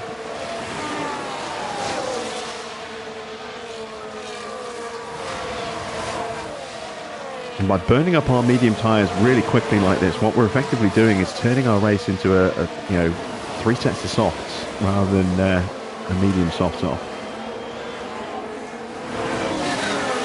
Which, on paper, could be good.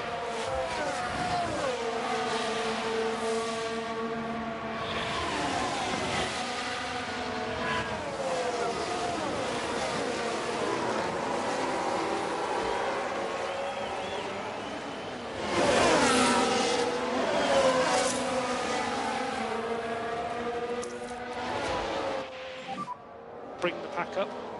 Copy.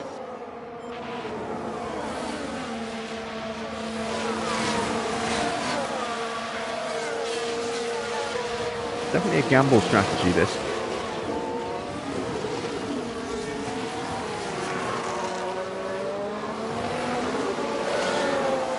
I'm hoping it's going to pay off for us. Recharge on.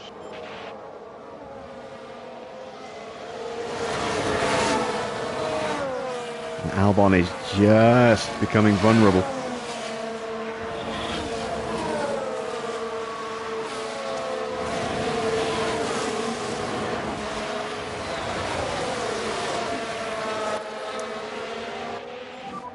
Focus on bringing the pack back up.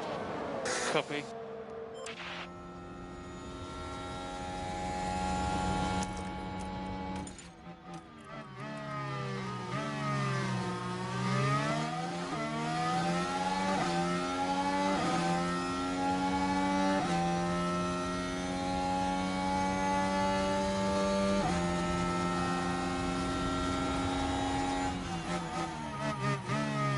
Great lunge there from Mick.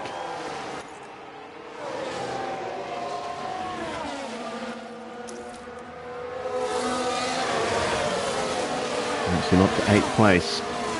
And more importantly, getting that confidence maxed out. His tyres are going to start falling away pretty soon.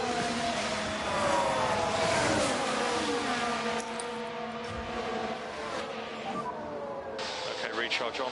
You see Gasly in front, all over the back of the two Williams, who are still squabbling.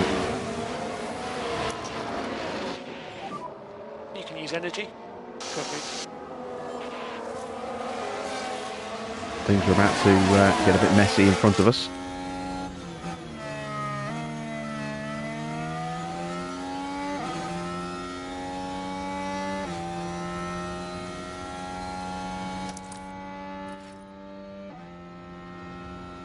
And Schumacher's dropped Albon. Oh man, those tyres are burning alive. 130 degrees, 129 on Oscar.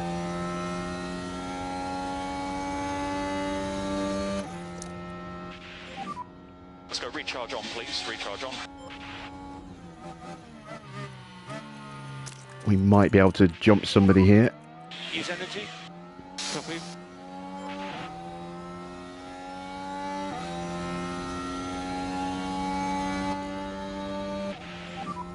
And we need some big PU cooling. Copy.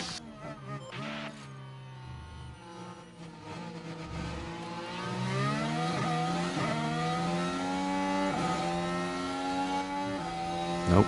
Okay. Back into harvest.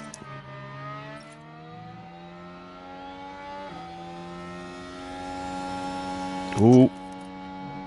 Here's a chance. And energy is available. Oh god! Just don't quite have the grip in the first sector. That's close. Just let Schumacher drift a little bit too far. We'll push him again. Getting back in range.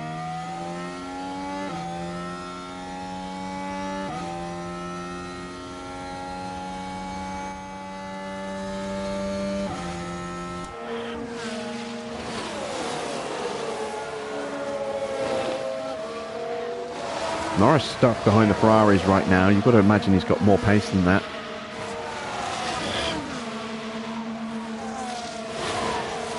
Yuki on the back of Max. Leclerc once again has bolted away, and his tyres are in better shape as well. Everyone else, pretty much everyone else, is going to be one stopping this race, so yeah, definitely a gamble, but Yeah. Could be the right way to go.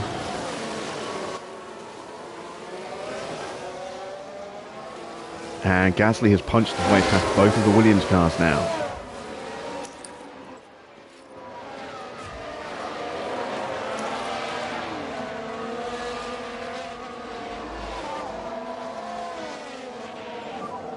Recharge on.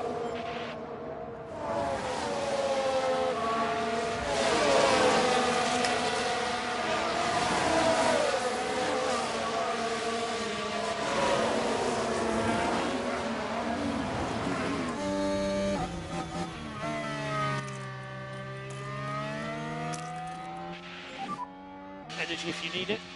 Need to try and punch through now. Get Oscar's confidence back up.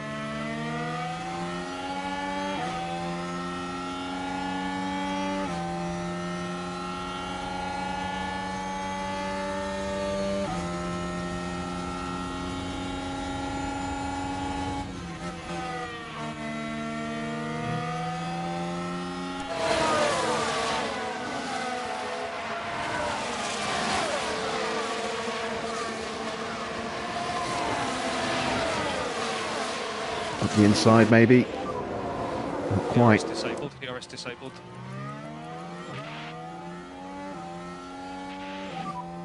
No energy.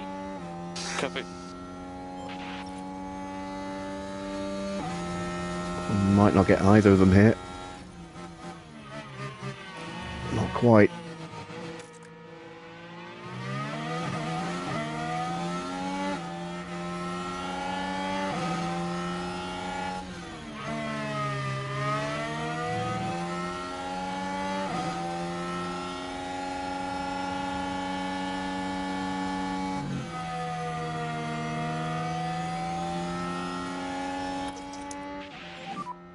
Right, I don't think Oscar's going to get any moves done here. Copy.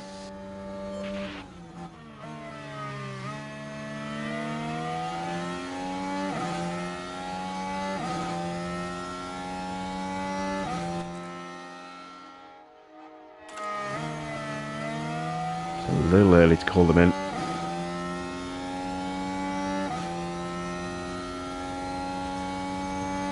Gasly's caught and passed Albon. So Gasly has definitely got some pace in that Aston.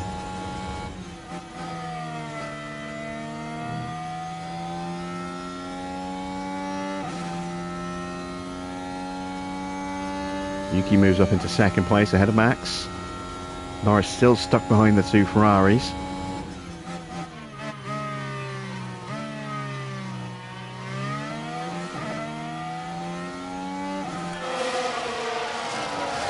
We're going to be vulnerable to Sainz here.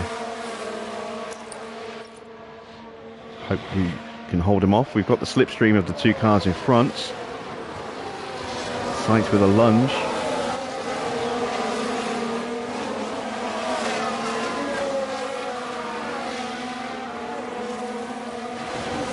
And he's got us. Or has he?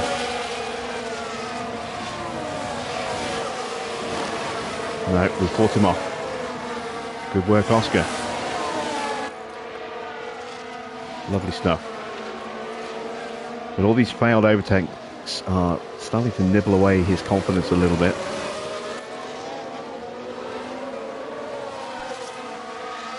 I'm going to bring him in this lap, because I don't think we're going to make any progress. Box, box. Box. Need to focus on getting the pack up. Copy. Maybe just take it easy on the straight. Copy.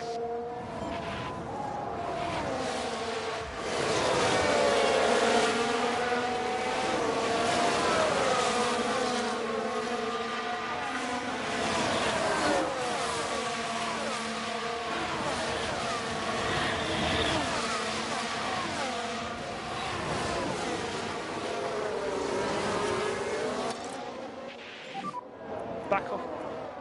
Copy. Oscar filling it. Confirm. Box now, please. Box now. Copy for box.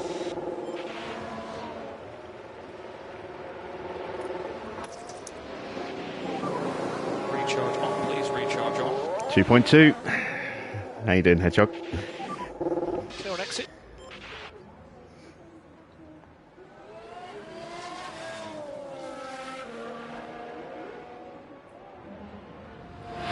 So, clean air for Oscar, new tyres. This will determine whether or not we've judged this right and can utilise our pace, or whether we made a huge mistake.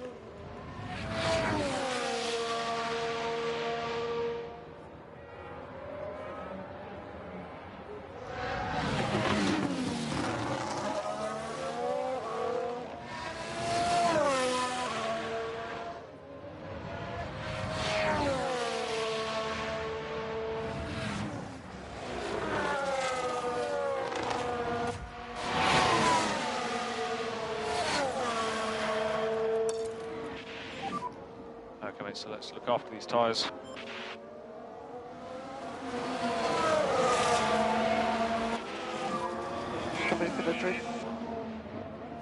Okay, mate. Alright.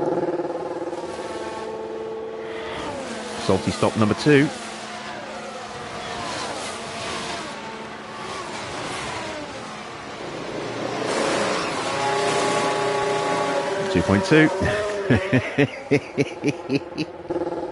Oh dear, it makes me chuckle every time.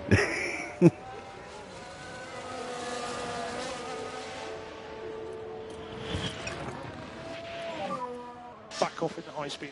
Copy.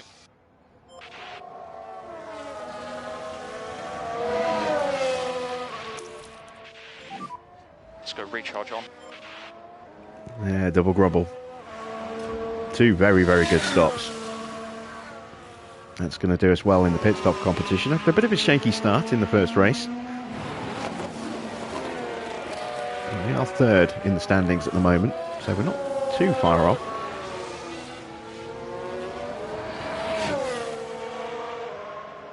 And now let's see what kind of lap time we can do on brand new softs. I'm not going to push them. Not yet. We will have little periods where we push them, but by and large, this could well be our pace setting for the rest of the race now. Just nice and comfortable like this.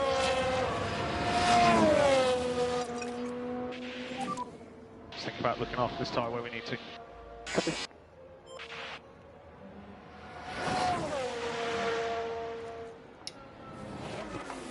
Right, what pace has Oscar got? He's going to be the first one to tell us if we've made a massive mistake here.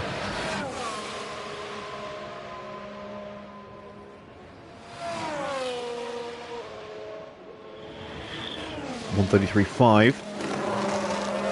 It's quicker than Gasly and Ocon down. That's not bad.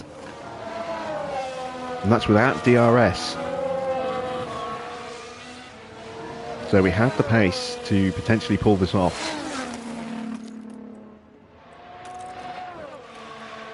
It would be nice to have higher confidence level with Oscar. See if we can close him onto the back of Mick. Copy. No saving required. Copy.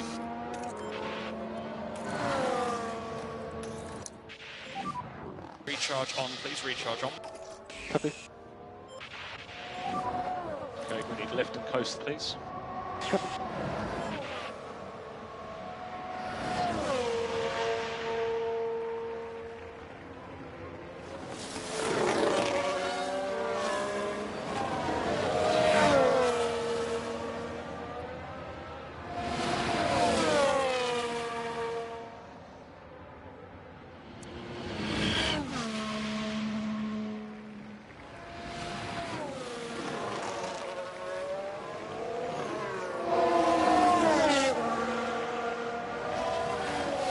We are going to start seeing some stops from the soft runners in a few laps.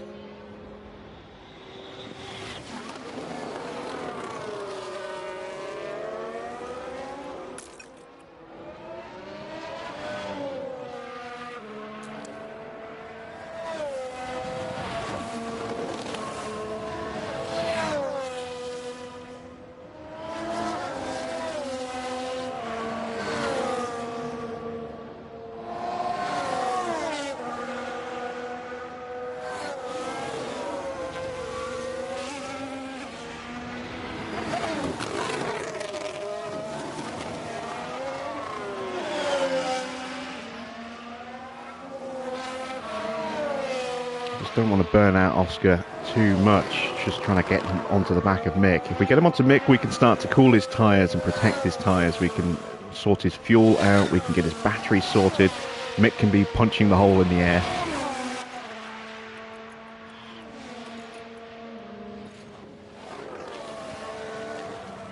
And we can start to make some moves towards the back of the pack in front.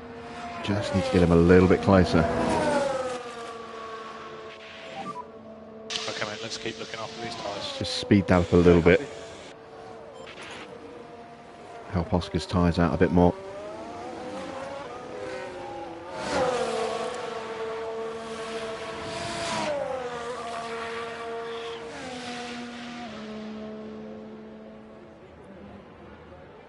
There we go. Should hopefully be in range on this lap.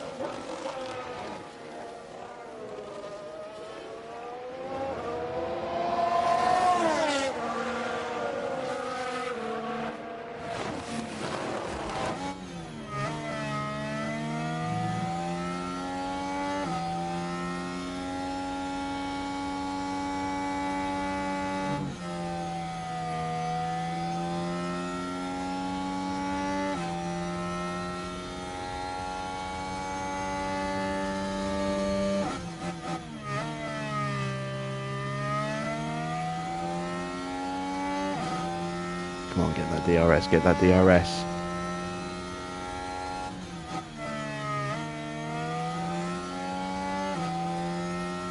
Alright, you got it. Back off now. Copy. Let's pick our pace up, let's go. Yeah, copy. Recharge off. Copy. Bring the pack up. Copy. Focus on bringing the pack back up. Copy. Back off. Yep. Big lift now. Copy.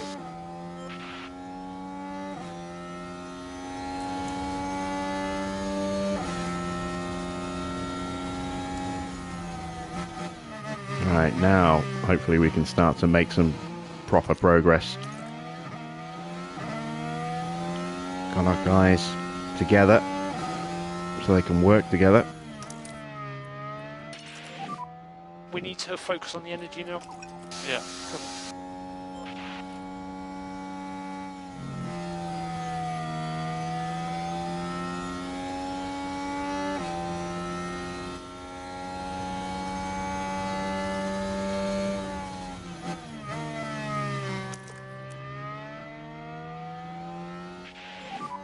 Energy is available. Copy. Okay, recharge on, good job, recharge on. Copy.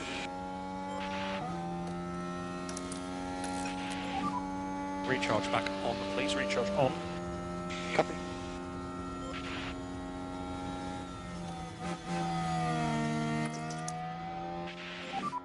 We can just focus on charging the pack. Copy.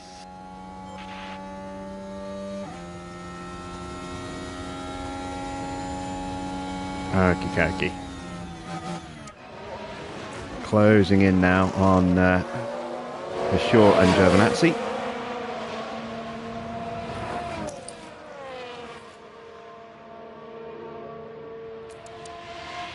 Giovinazzi's going to be boxing soon. Yuki's still ahead of Max. And he's pulled away from Max. No, he hasn't. No, he hasn't. He's still half a second ahead. Russell is still in fourth. Norris is up to fifth, ahead of Perez. Ocon and Gasly are seventh and eighth. And I'm just struggling to keep Mick in range, Oscar in range at the moment. But he's not too far off the back of the cars in front. I want to make sure I can definitely get a boost to Schumacher's confidence before Gio pits. See if we can do the same with Oscar as well. Use energy. Copy.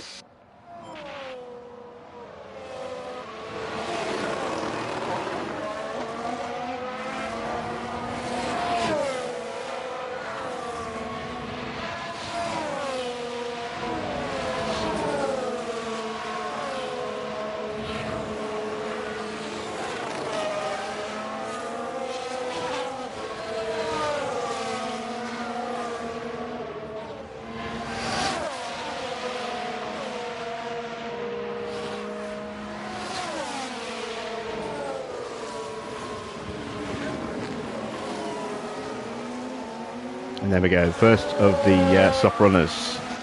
Maloney is in. No energy, bottom of the pack. Yep.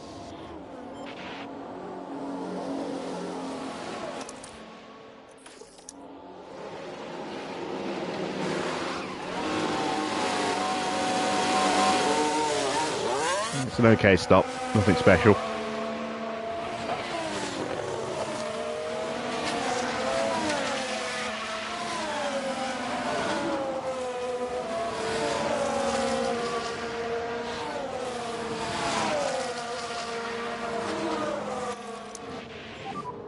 Let's go recharge on, please, recharge on.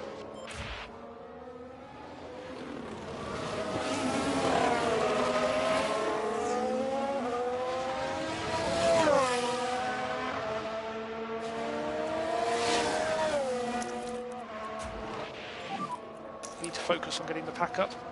Yep. Let's recharge on.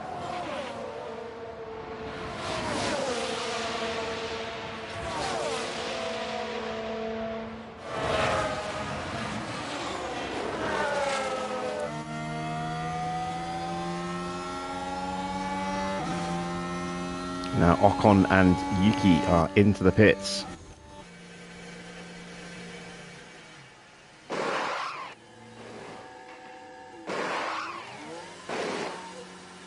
Decent stop for both. Albon's coming in as well.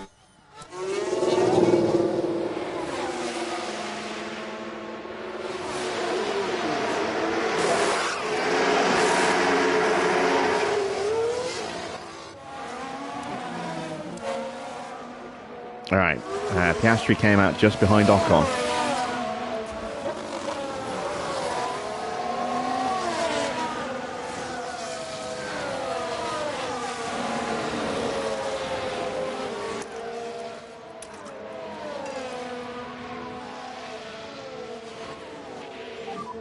Let's push up to Stroll.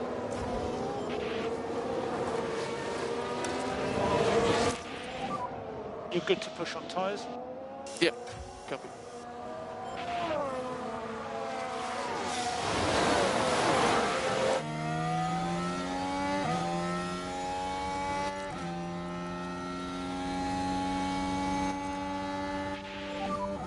Pull the car.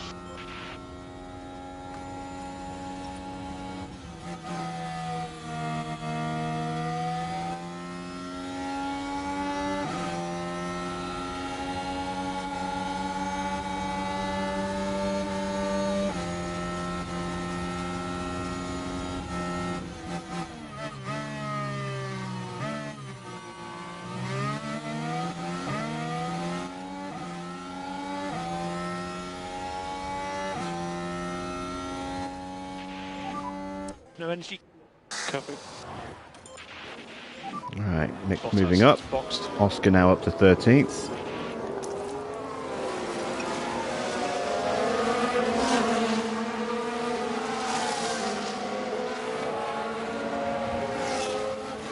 We're within a second and a half of Yuki right now. But Yuki obviously has stopped his one and only time. We've still got another stop to go. I don't know how well this is going to work out for us. If we get a late safety car, we are golden. If I say late safety car, we get a safety car somewhere after lap 30, we're golden.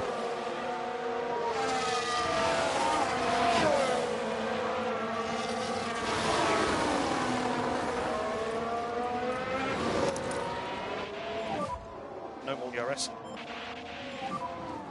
Okay, recharge on.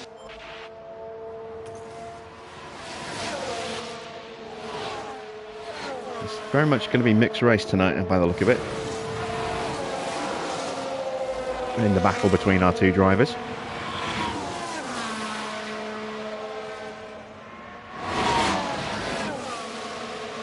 As the leaders are in, well, part of the leading bunch.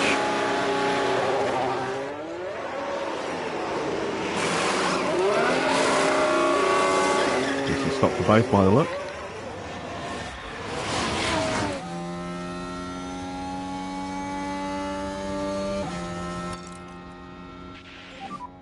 Pick up the pace a bit. Copy. There we Yeah, that's the move I was hoping to make. The lunge. That's why I pushed the tyres off a touch. Oh, he's fighting back. Copy. Let's shut that shit down right away. Yep. Copy. There we go.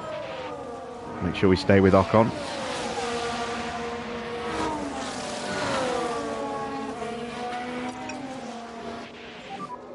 Let's look after these tyres.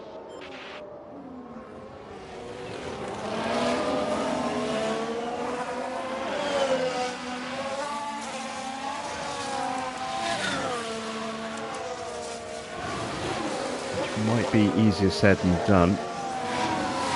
Ocon's pushed onto Stroll already.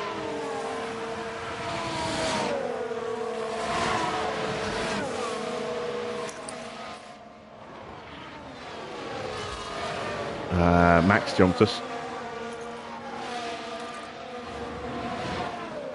No surprise there. Come in. Here we are then, at turn 24. The opportunity's there.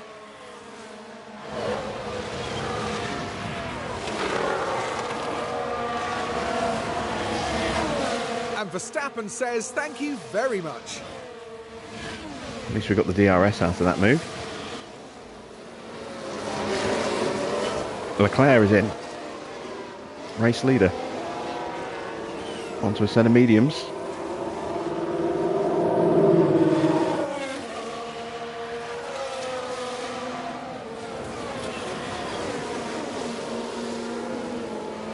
Oh, that was close. He got just out in front of Yuki.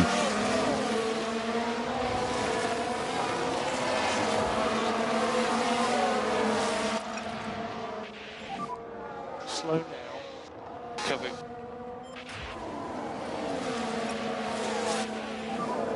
Lift and coast is required for temperature.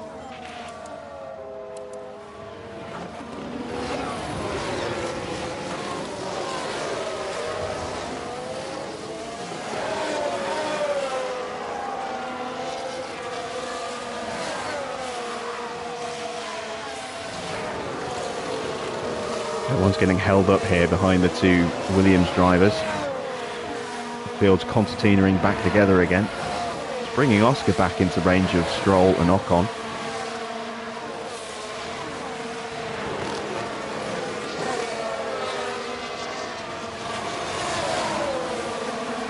It looked like Leclerc actually went into the wall. First time I saw it, I haven't seen it again. But yeah, it looked pretty close there, Farah.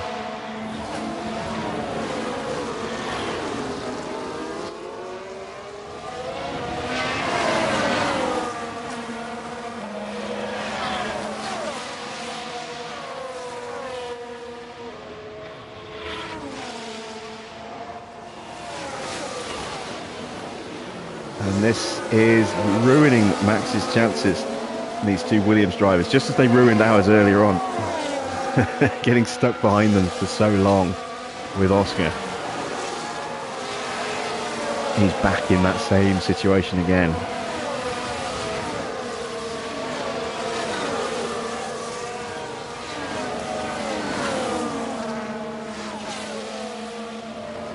But it's Mick who's also paying the price this time. You see Oscar in the background there behind Stroll. We've got Ocon swarming all over the back of us. We're swarming all over the back of Verstappen, who's swarming all over the back of Magnussen. Oh man, this is chaos. Max is through. We need to follow him through. Keep your pace up. Copy.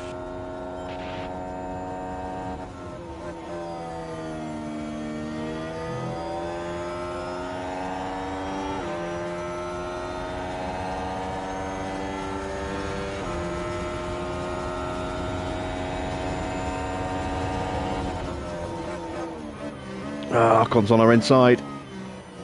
No, we managed to shut that down.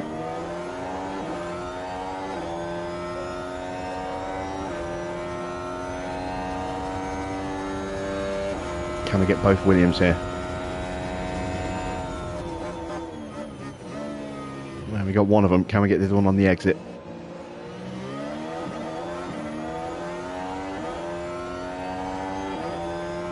Come on, throw it up the inside, throw it up the inside. Ooh.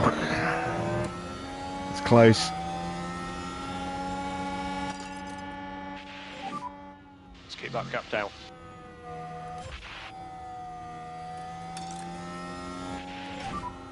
And you can lean on tyres. Okay, mate, and let's cool the car.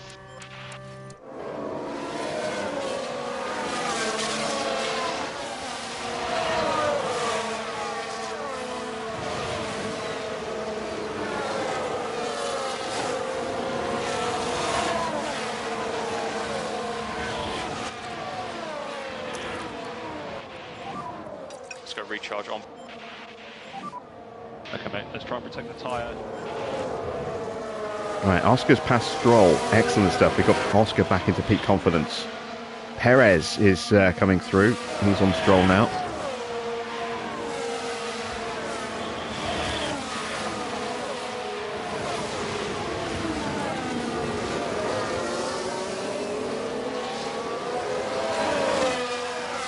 Did we get the DRS? No, we did not. Shit. And now we're going to get hit by Magnussen.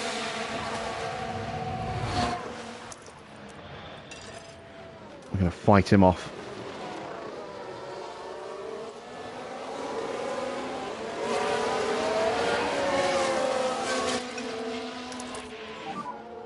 Okay, we'd like you to slow down, please.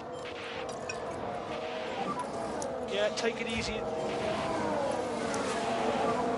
Let's go recharge on, please. So the Williams are definitely proving problematic for us tonight.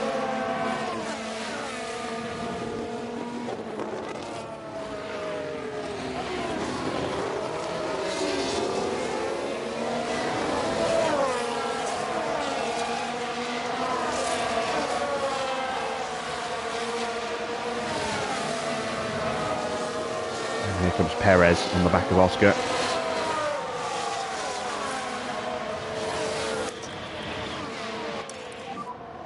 Energy.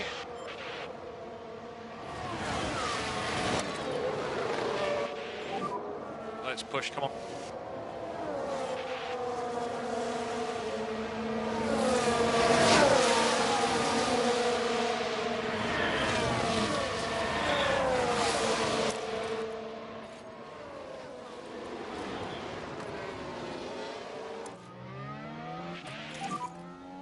DRS disabled, DRS disabled.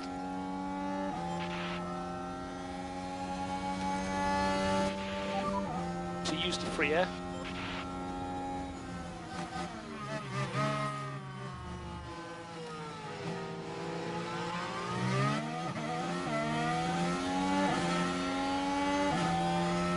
Go on, up the inside, up the inside.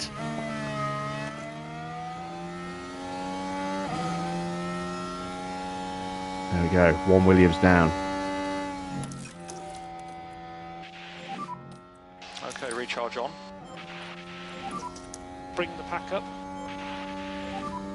We can just focus on charging the pack.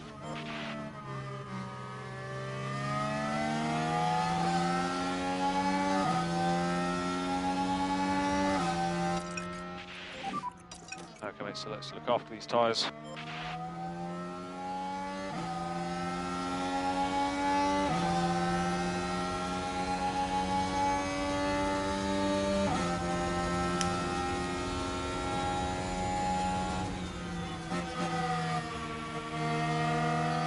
Alright, so Zhou is going to get caught badly here because he hasn't got the DRS. Ocon's going to try and stretch a gap.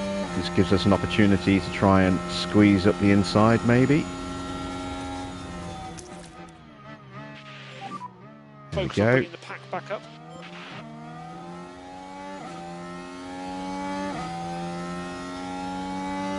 Now we can tuck in on the back of Ocon.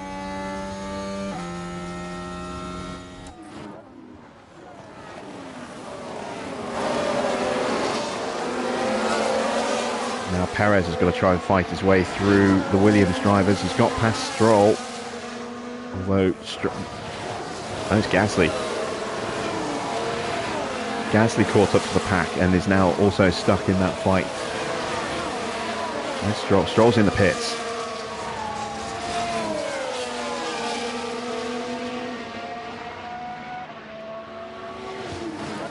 This is another driver who's getting his race ruined by traffic. Perez now. Any chance he has is gone. Russell and Norris are still yet to stop. They're going to be stopping very soon. Leclerc in prime position to win this Grand Prix. We know how quick that Red Bull is. And he's got 2-second gap over Tsunoda, and more importantly for him, he's got an 8-second gap over his teammate. And he's only 3 seconds off Norris, who's just gone into the pits now.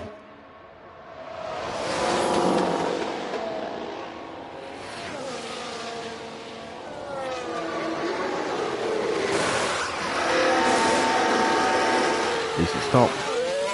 Russell probably coming in next lap. Leclerc is hunting him down. Shows pitted. Ocon got past Mick. Norris gets out in front of the pair of us. Come on, just keep on it. Not surprised we got overtaken there. Tyres are starting to struggle. Gasly is through against one of the Williams. Joe in the pits.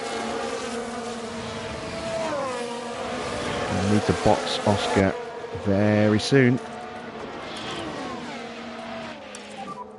Tyre conditions good, we can push a bit more.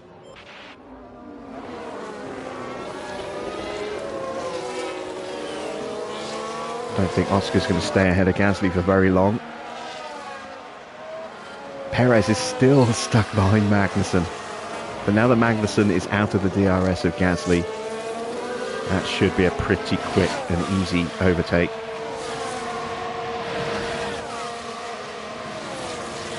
And the longer we can frustrate Gasly, and the longer Perez is frustrated, he's still not through. As Gasly slips through. The longer we can frustrate these guys, the better for when we get our fresh tyres on. Stay focused, stuff it Russell is into the pits. Looks like a good stop.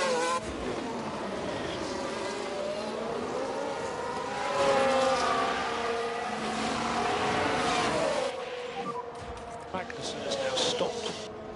There goes the second Williams. Perez has only just been released.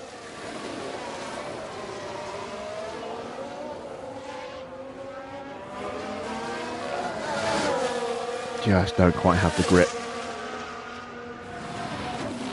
Not surprising, really. Russell has popped out right in front of us, between us and Ocon.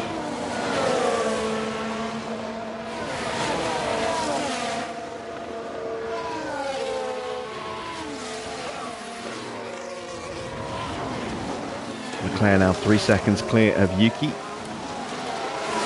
Better tyres, quicker car. Max has been freed up. And he is 7.5 seconds off his teammate. It's looking like Leclerc's going to get this win, make it 2 from 2.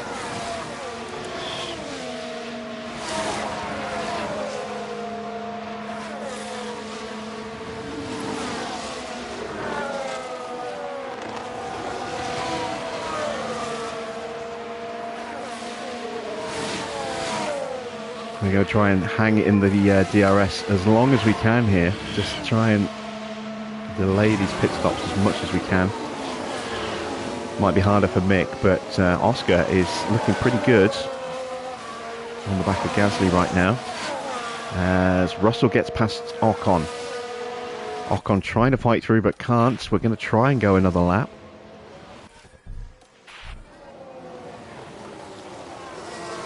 So we're hitting decent pace at the moment. Staying in the DRS of cars with much better tyres than us.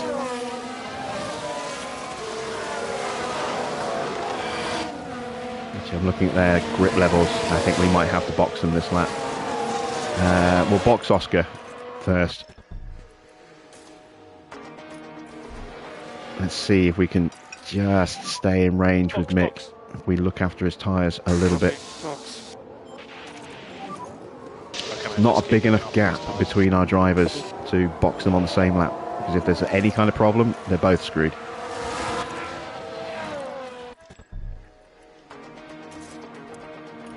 Schedule Mick for next lap.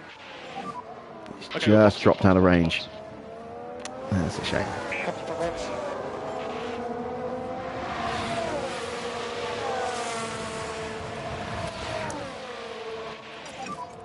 We need to focus on the energy now. Copy.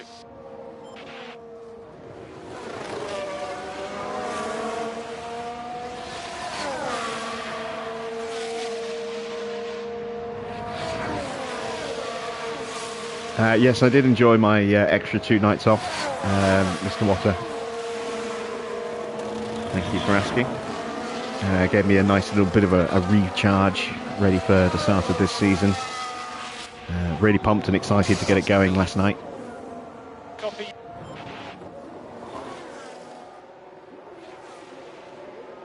Salt on standby.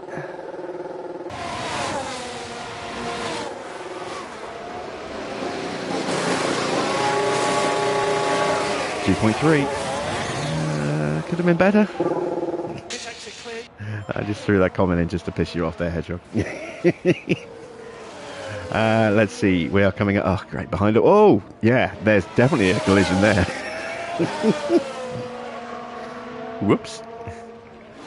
But we're out behind Magnussen. Ugh. Another Williams in front.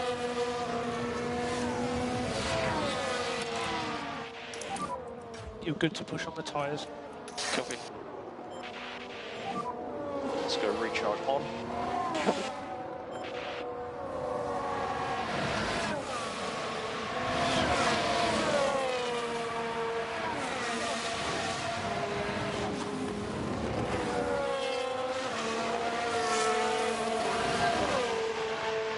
Yeah, there'll be no War Hospital Season 2 for a little while.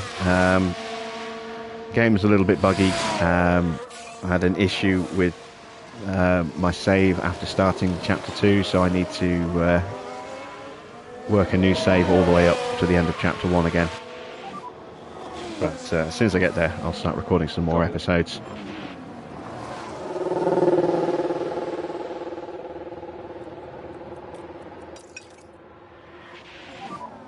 Alright then, let's keep pushing off these tyres slightly.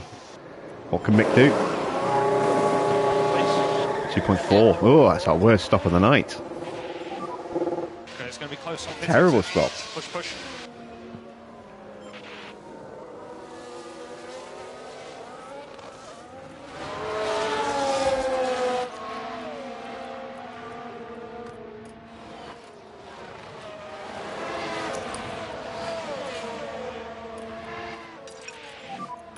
And recharge on, recharge on.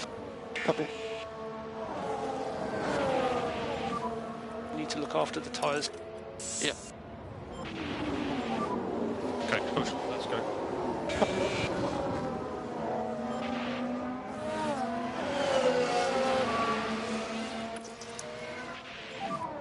Let's go recharge on. Copy. We'll start building up towards flying laps.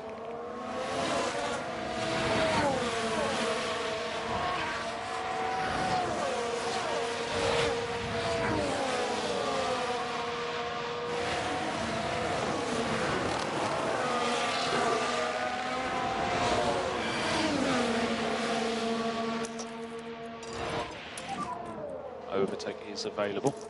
Copy. Use energy. Copy.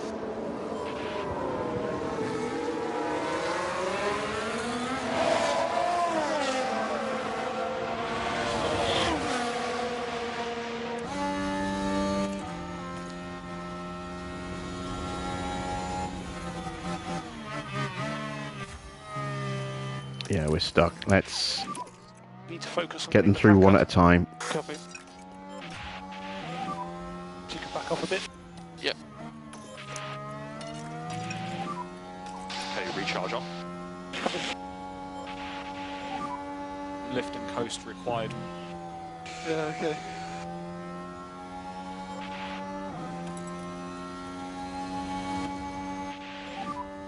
Okay, so let's cool the car now. Copy. Oh, come on. Recharge on, please. Recharge on. Everyone's starting to form up in a queue again. This is not good.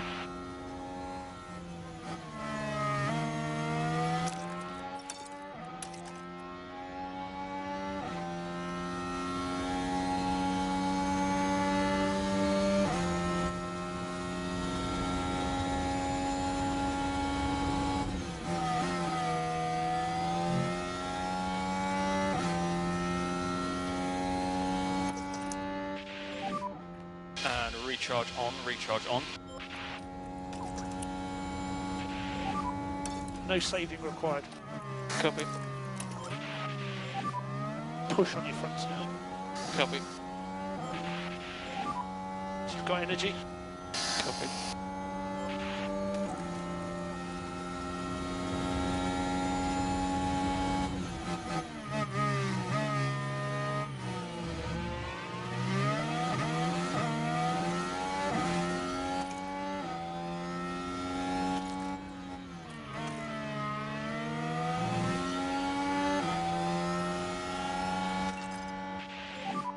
Get your head down, you can do this, come on.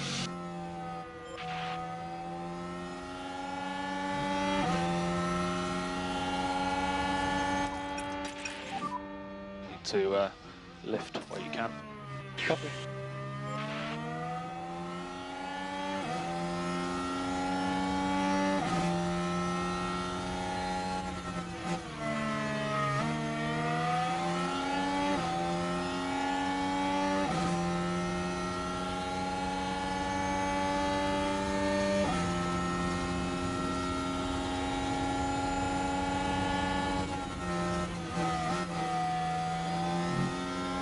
There we go. That's good. Let's do that again.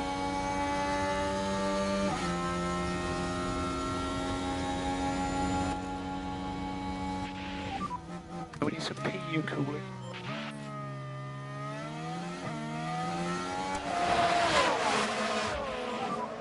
No more energy for now.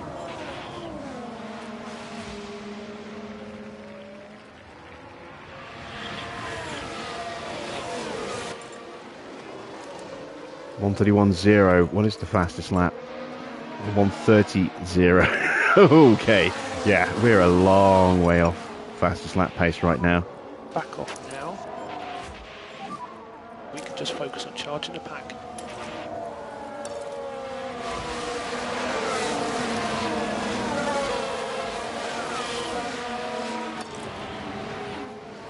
Oscar making some moves. Ready, push, push. Copy. Push a bit more.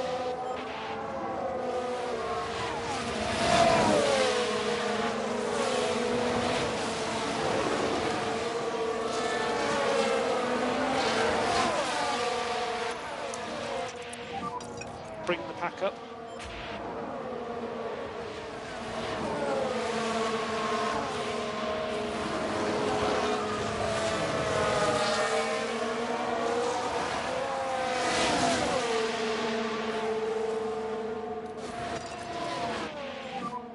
Come on, buddy, keep pushing.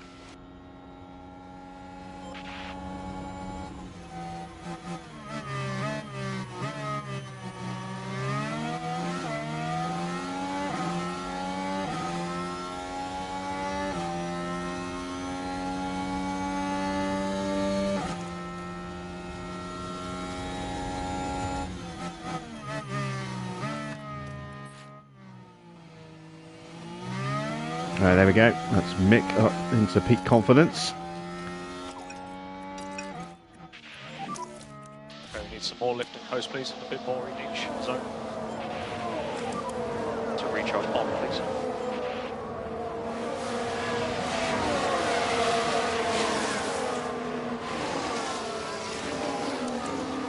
Perez went onto hard tyres. Did not even see that.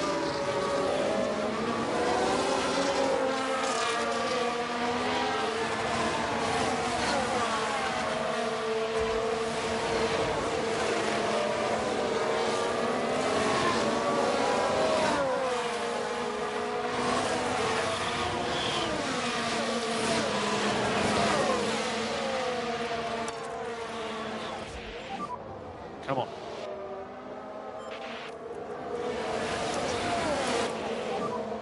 Use everything. Copy.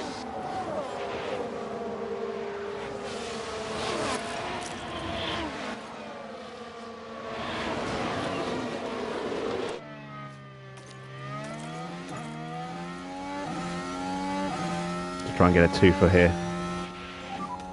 No more DRS. Pull out to take some air on the straight. Copy.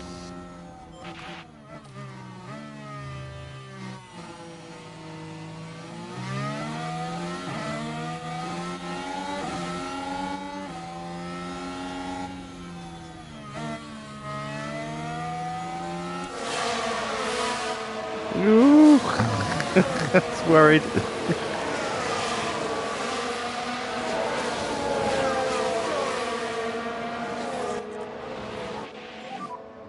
Work on your PU cooling. Got him. There we go.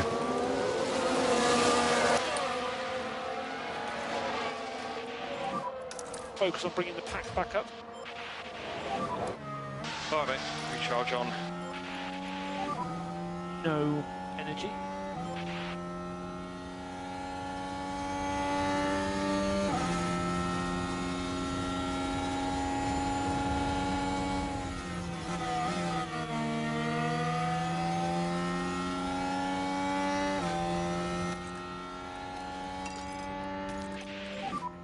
Okay, well, let's try again. Cool the car.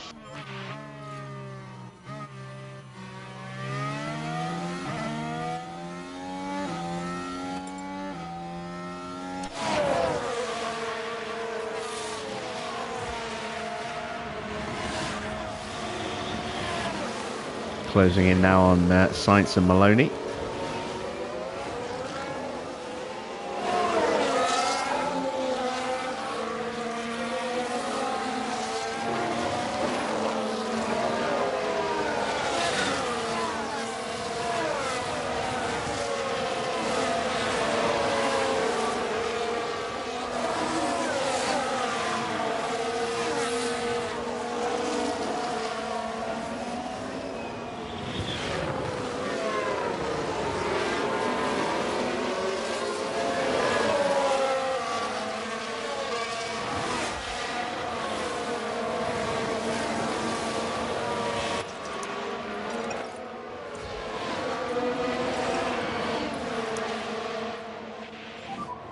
Let's look after these tyres.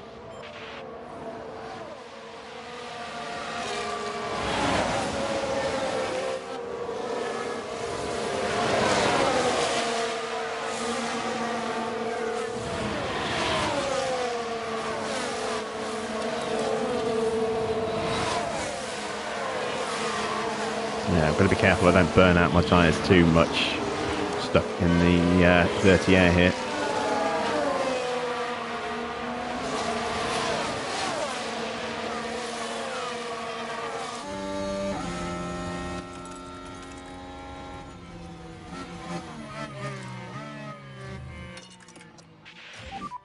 Keep looking after these tyres. Okay mate, let's try and protect the tyre. With us stuck in a train like this, there is no point in us trying to make an overtake without some battery, because we're just not going to get it done, even with the tyre advantage. Which is why I've got my drivers in harvest mode right now.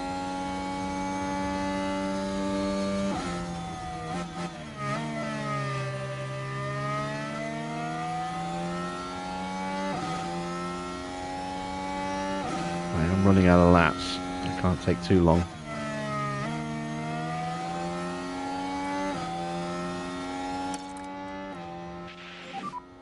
We're good to push.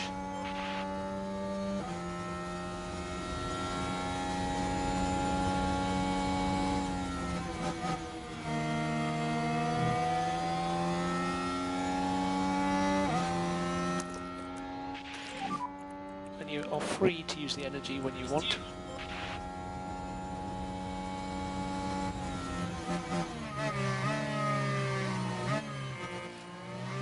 Need to get a move done here, and quickly.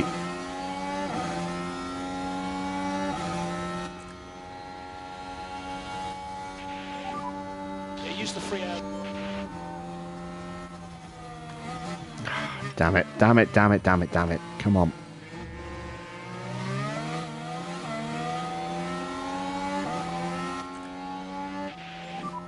Take some free air. There we go.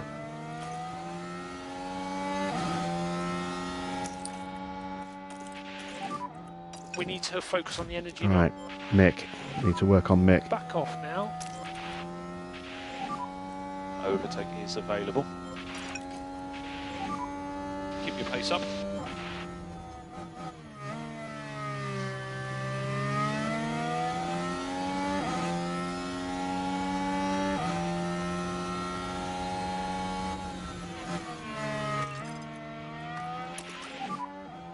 close up again.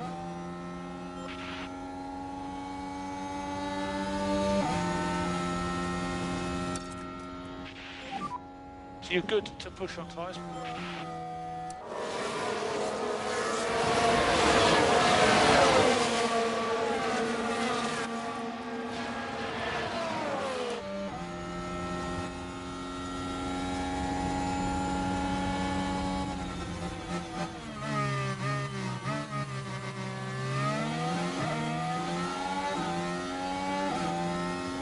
There we go. Good stuff. That's Mick moving up. Okay, recharge on, recharge on. Back off now. Yeah. I was worried Science was going to get back through. Need to focus on getting the pack up. Copy. Could have done without that.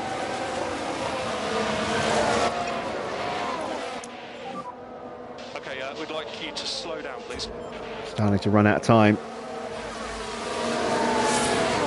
Starting to worry that I've made the wrong call with this strategy. More lift and coast, please, in each zone. Slightly bigger lift and coast in all areas, please.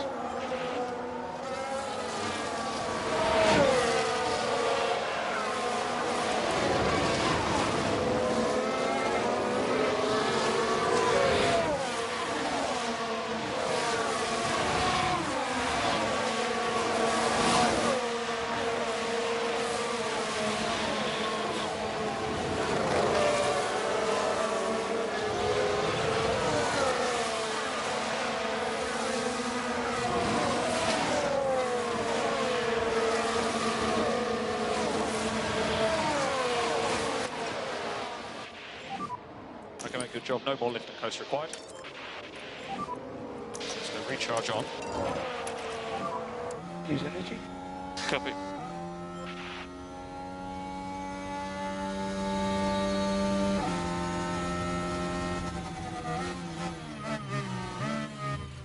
God, Science is proving to be very stubborn here.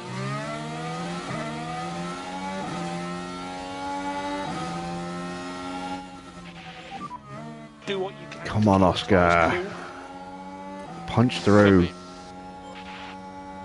I'm losing too much time now. There we go.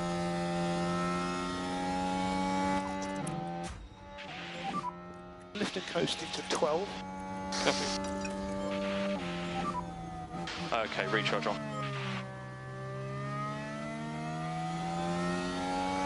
Points of 4.5 seconds up the road for both cars.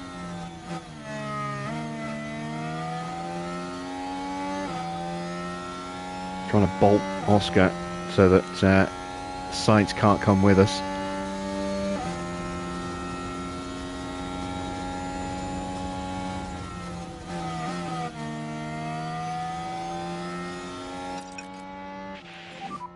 So take it easy.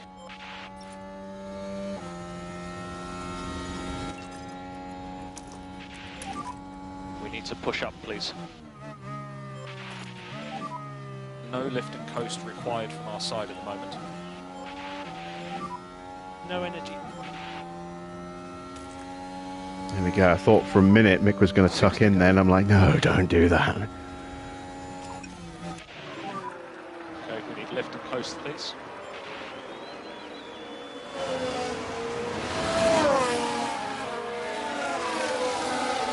Don't think I can get up to Gasly, but 9th and 10th, I'll take 9th and 10th. Considering where he started, 9th and 10th will be a good result.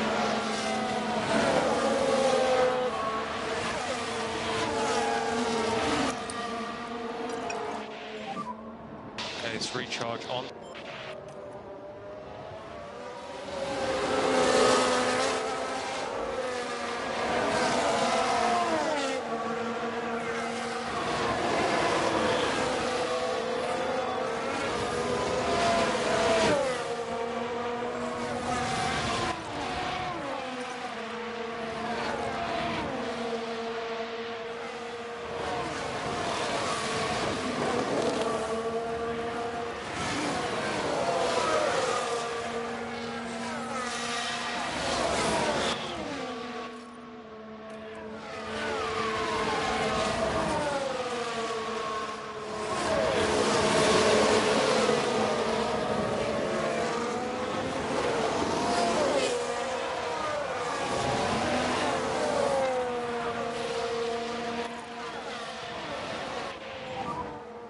8 laps to go.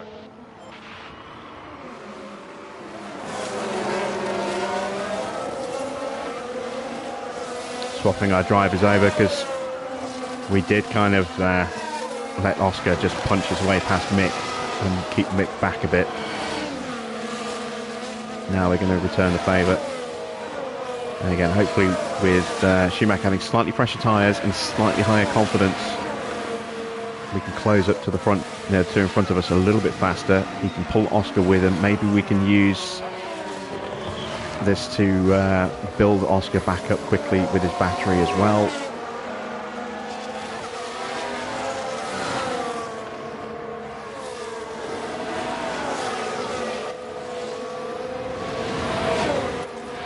There we go. Try and just save a touch more on the tyre as well if we can in the process.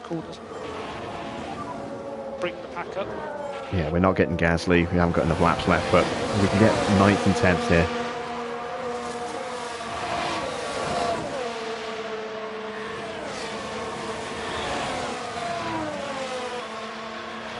And 4 laps to go as soon as we cross the line. Plenty of time.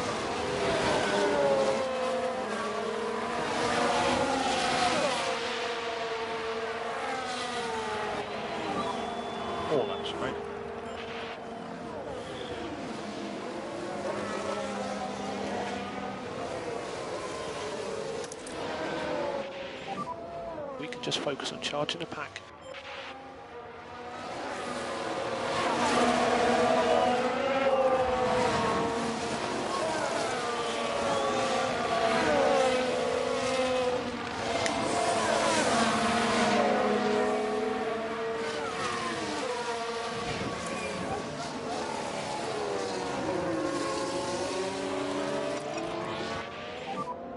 Pick up the pace a bit.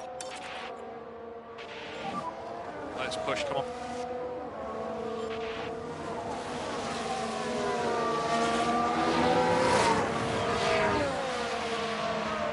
Right, I think that's Schumacher into the DRS. It is. Excellent. Okay, so let's look after these tyres.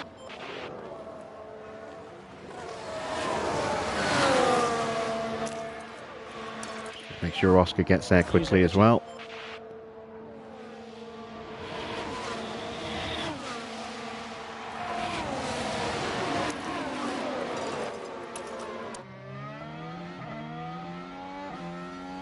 Let's see if we can launch a dive bomb into turn 1.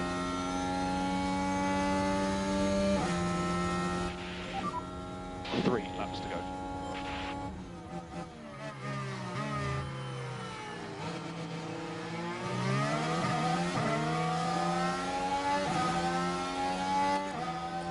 No, not close enough. All right. Ooh, are we close enough? Yes, we are. Beautiful stuff. Think about looking after this tyre where we need to. Okay, mate, let's keep looking after these tyres.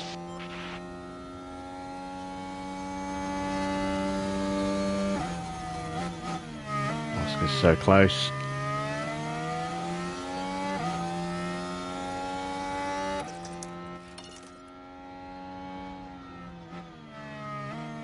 There we go.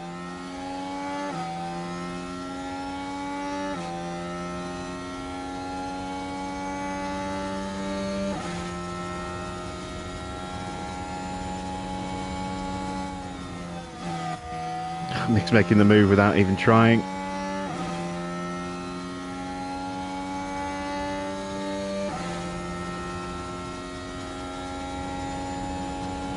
There we go, 9th place.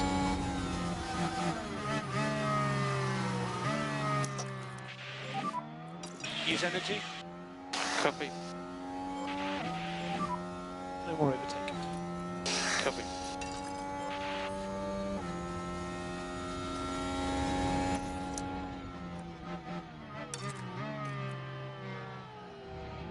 Yeah, I'm not surprised we gave that position back up. Copy. Let's get him. Focus on bringing the pack back up. Copy. Okay, push. Let's go. Back off. Copy.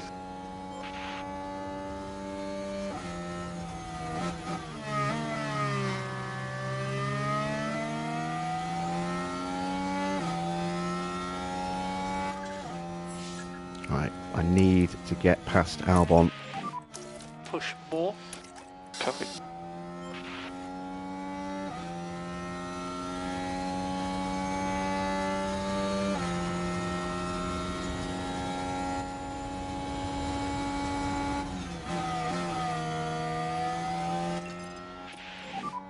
They'll come to us.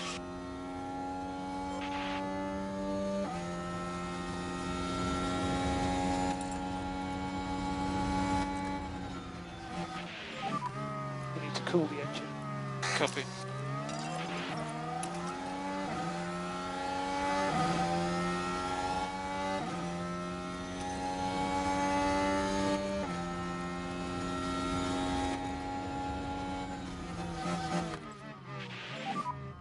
One more lap.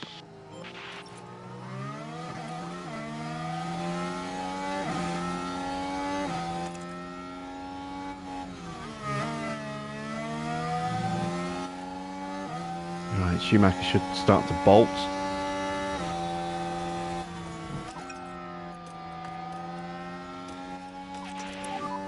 Can we do lift and coast? We need lift and coast. Up the inside. There we go.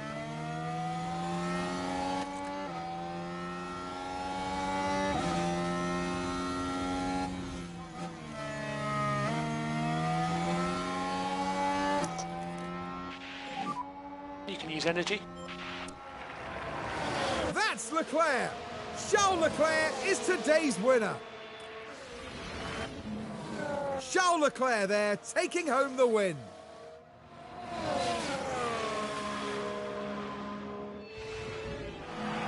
A result like that absolutely speaks to all the hard work they've put into their career. Just phenomenal. Another 1-2 for Red Bull. Once again, Leclerc beating his teammate. I was saving the battery, Derek, for this bit here, because I don't just need it here, but I need it out of the final corner as well.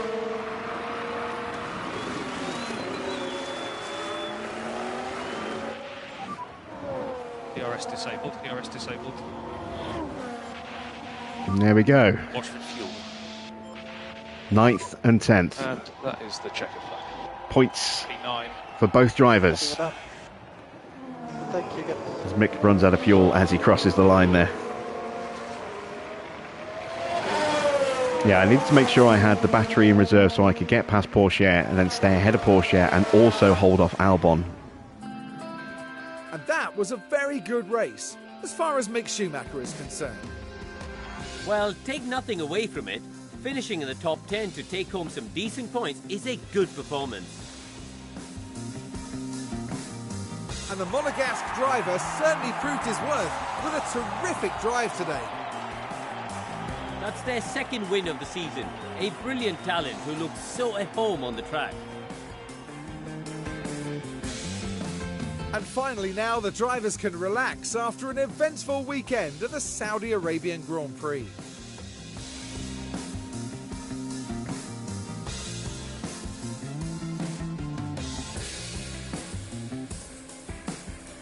Max looking miserable there. Down there in the Alpha Tauri garage, Karun, what would they be making of that race, do you think? It was a strangely mixed weekend for them. We saw one driver put in a strong performance, but it was a different story for the other. Definitely positives there though. Okay then, and a big thank you to everyone for joining us this weekend here in Jeddah. And for the next round, Formula One is heading down under. Exciting times ahead in Australia on the shores of the Albert Park Lake.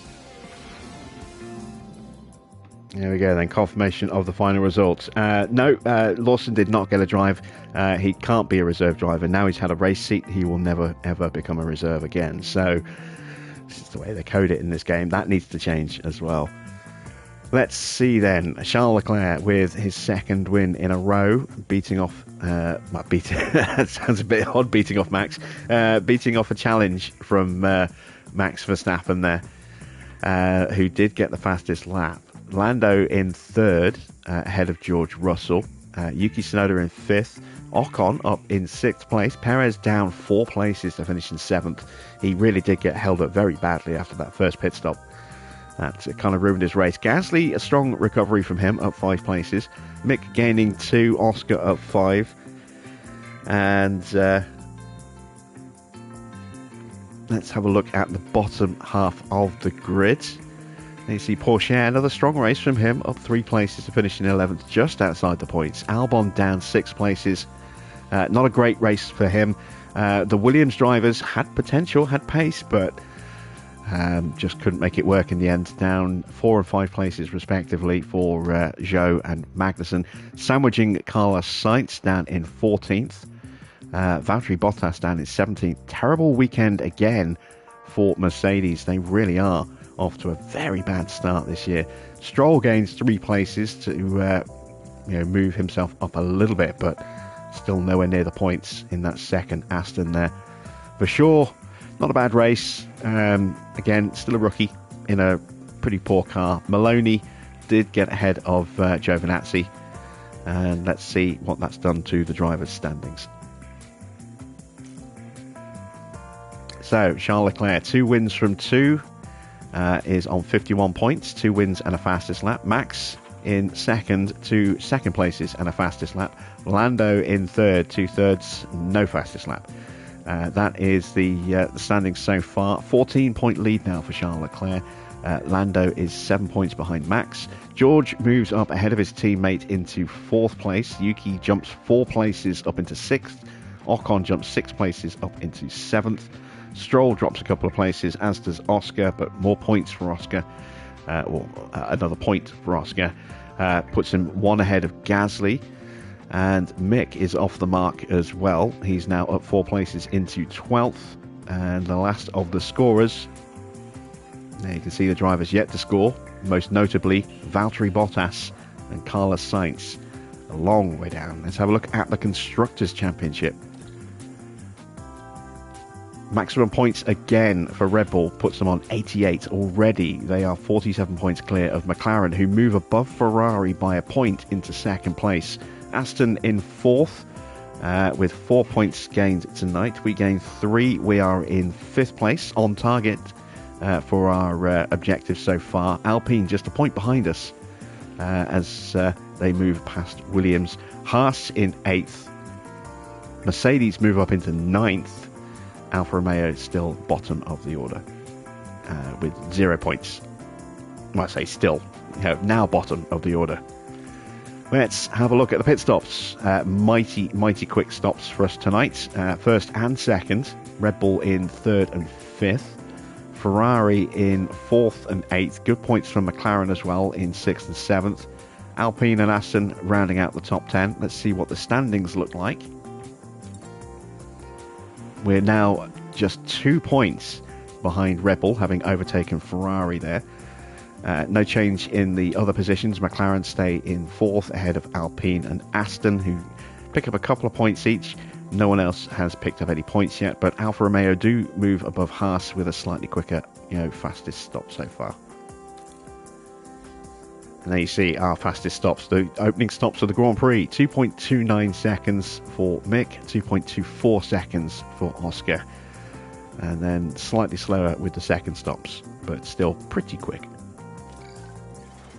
Let's have a look at our driver cards. 22 successful overtakes, 11 failed for Mick. 9 successful defences, 6 failed. Oscar, 21 successful overtakes, 21 failed. He got stuck behind those Williams for a long time in the opening stint. 5 successful defences, 6 failed. Not as comprehensive an afternoon for him, but good points for both drivers. And as far as the sponsors go, well, we hit our performance targets, as you can see. We got the finish position streak completed. We didn't get the fastest lap or the quali position, but they were only targets, not guarantees, so no penalties. We did get the finish position guarantee, which was 2 in the top 12, I think. We got both cars into Q2, didn't get a car into Q3, and unfortunately we broke the quali streak as a result of that as well. Never mind. Apparently qualifying 2 cars in the top 14, not as easy as it seems. So yeah, we'll have to take that into consideration for future streaks. But we end up with 3.7 mil, which is quite nice. Enough to get a couple more Spec 3 parts going. And our underfloor is done as well, so we need to start building that. Let's get 2 of those built. There we go. One of those will be ready for Australia, for Oscar. The other one won't be ready until Baku. Do we need to do any other manufacturing? Let's check that before we start building other stuff. Let's have a look. We don't have a spare chassis, but I'm not worried about that because we've got a new one coming. We just basically need to survive Australia, Melbourne, without any issues.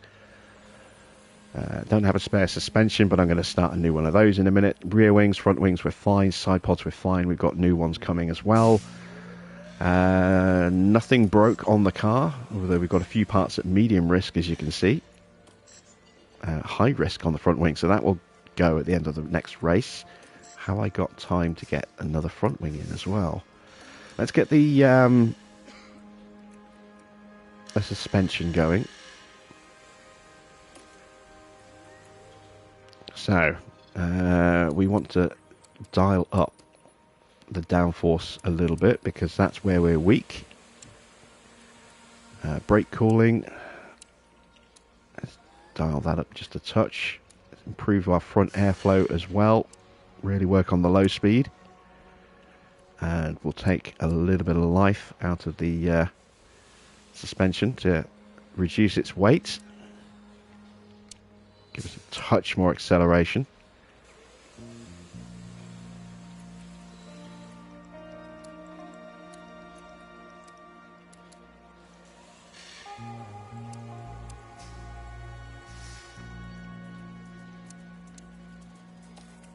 Okay, so we have 39 days to go.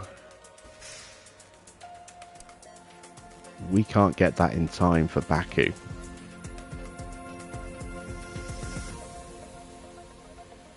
Unless we do that, and then we'll only have one, and that's a risk on a sprint weekend. So we're looking at Miami. I think we'll bring them out for Imola instead.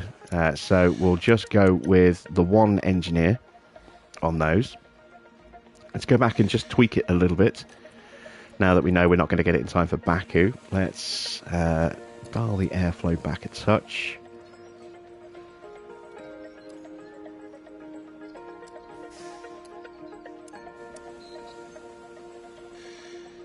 Yeah, let's go with that. It's slightly more balanced.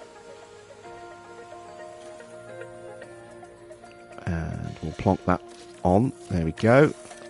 Right, front wing. This one I do want to try and get in time for Baku. So we're looking at 39 days.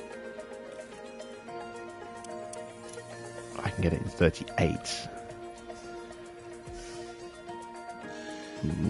I've got more engineers I can hire.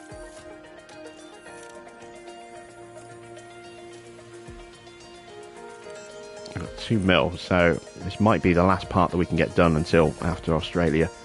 But let's hire an extra 2 engineers for now.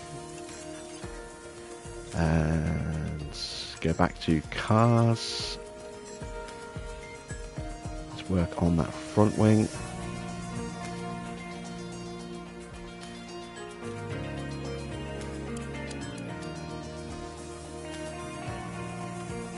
That'll give me 6 days.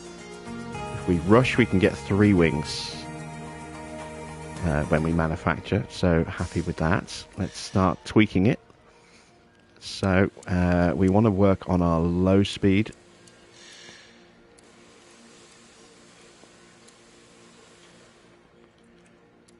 Try and improve our cooling a little bit. Focusing on the airflow. Sensitivity, no. Let's focus on the front airflow. There we go. And we'll take a little bit out of our brake cooling, which I definitely want to work on, given where we're heading.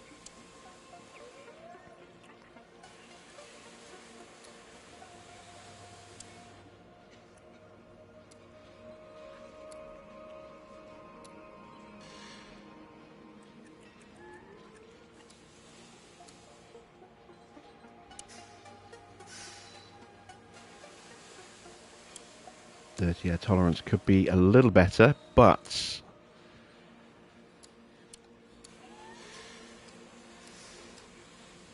yeah, let's do that. Alright, there we go. That is our front wing design. 1.6 mil. That's going to leave us with 400k. There we go. It's not enough to get another part done yet, but we'll get another one done after Melbourne. And that'll be an upgraded underfloor.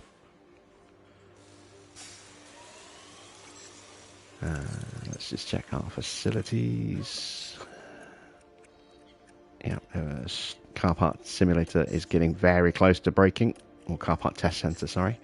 Let's give our... Well, can't do a boardroom upgrade. Let's get our weather center upgraded, though. Or refurbed. Because that is going to start becoming important soon. There we go. So, 11,889 left in the bank. Let's check our inbox. Dino Beganovic gets the podium in the feature ahead of Bortoletto, and Hübner's up there again. Let's take a look at the full race results. So in the sprint, Gabriele Mini is not having a great great start to his season. Looks like the High-Tech is not a particularly competitive car at the moment. Bortoletto there with the fastest lap, but it's down in 9th place in the race. Bortoletto in 2nd. Or maybe the car isn't too bad. Again, fastest lap. Maybe it's just a season too early for Mini. He does claim a couple of places, but again, no points. All right. My dark horse pick for this season is clearly going to be a dark horse for next season, not this season. How you doing, Mystic?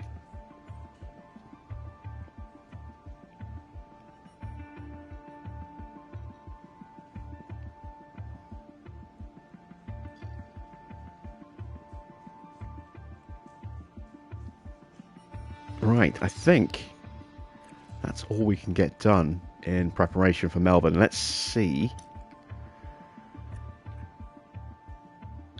Not standings. How did we do at Melbourne last season? Let's see if it'll actually give us those results. Nope. We can't see the results. That's stupid. That's so stupid. Well, last year, Perez absolutely romped it, as you can see. Actually, he's won it the last 2 seasons in a row. So, can he make it a hat-trick? I wonder. Right, advance a bit of time. Melbourne is a circuit that has always been cruel to us. Hopefully it won't be so nasty to us tomorrow. Oh, reduced deadline for the side pods. Yes, absolutely.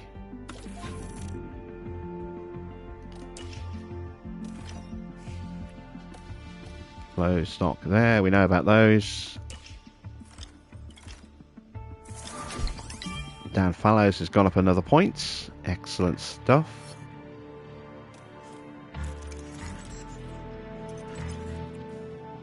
So our side pods will be ready on the day of the Grand Prix, but we won't have any money to manufacture them, so yeah, it's brought them forward a little bit. It's given us more time to get them ready for Baku, but it wasn't really going to be an issue. It will free up another slot though, which we can start work on straight after Melbourne.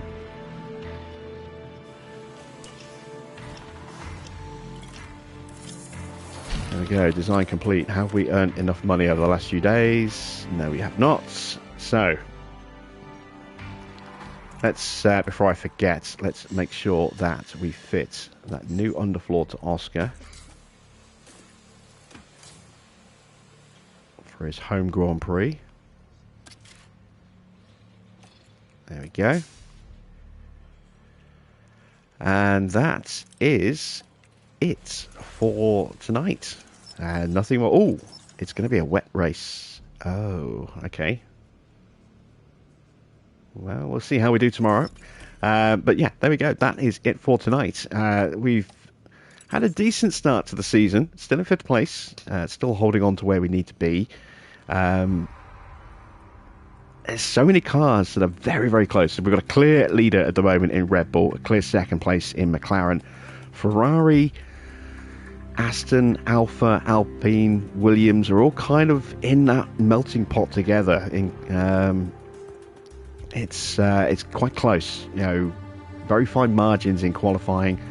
Race can be a little bit more spread out, but yeah. We're starting to find the downforce that we need. It's starting to tack that onto our car. It's already pretty good in terms of drag reduction. It's got very, very good DRS, and with that new wing coming for Baku, it's going to be mighty, I hope. Obviously, it depends on what the rest of the grid do as well, but yeah, we're starting to really, really dial in the performance into a pretty good, skeleton framework of a car. So I'm really hoping that once we get these upgrades in for Baku, we can really kick on. I mean, we had a great round in Baku last year, but it kind of didn't take us that step further forward that we needed to go. It just gave us a really good round, and then we kind of petered out again. I'm hoping this time Baku can be the start of something special for us this season. But before we do that, we've got to get to Melbourne. That is tomorrow night's race. So I'll be back at the usual time of 8 p.m. here in the UK. Until then, that's it from me. Thanks for watching. I am Jim Bob, and I'll be back with some more F1 Manager Hardcore very soon.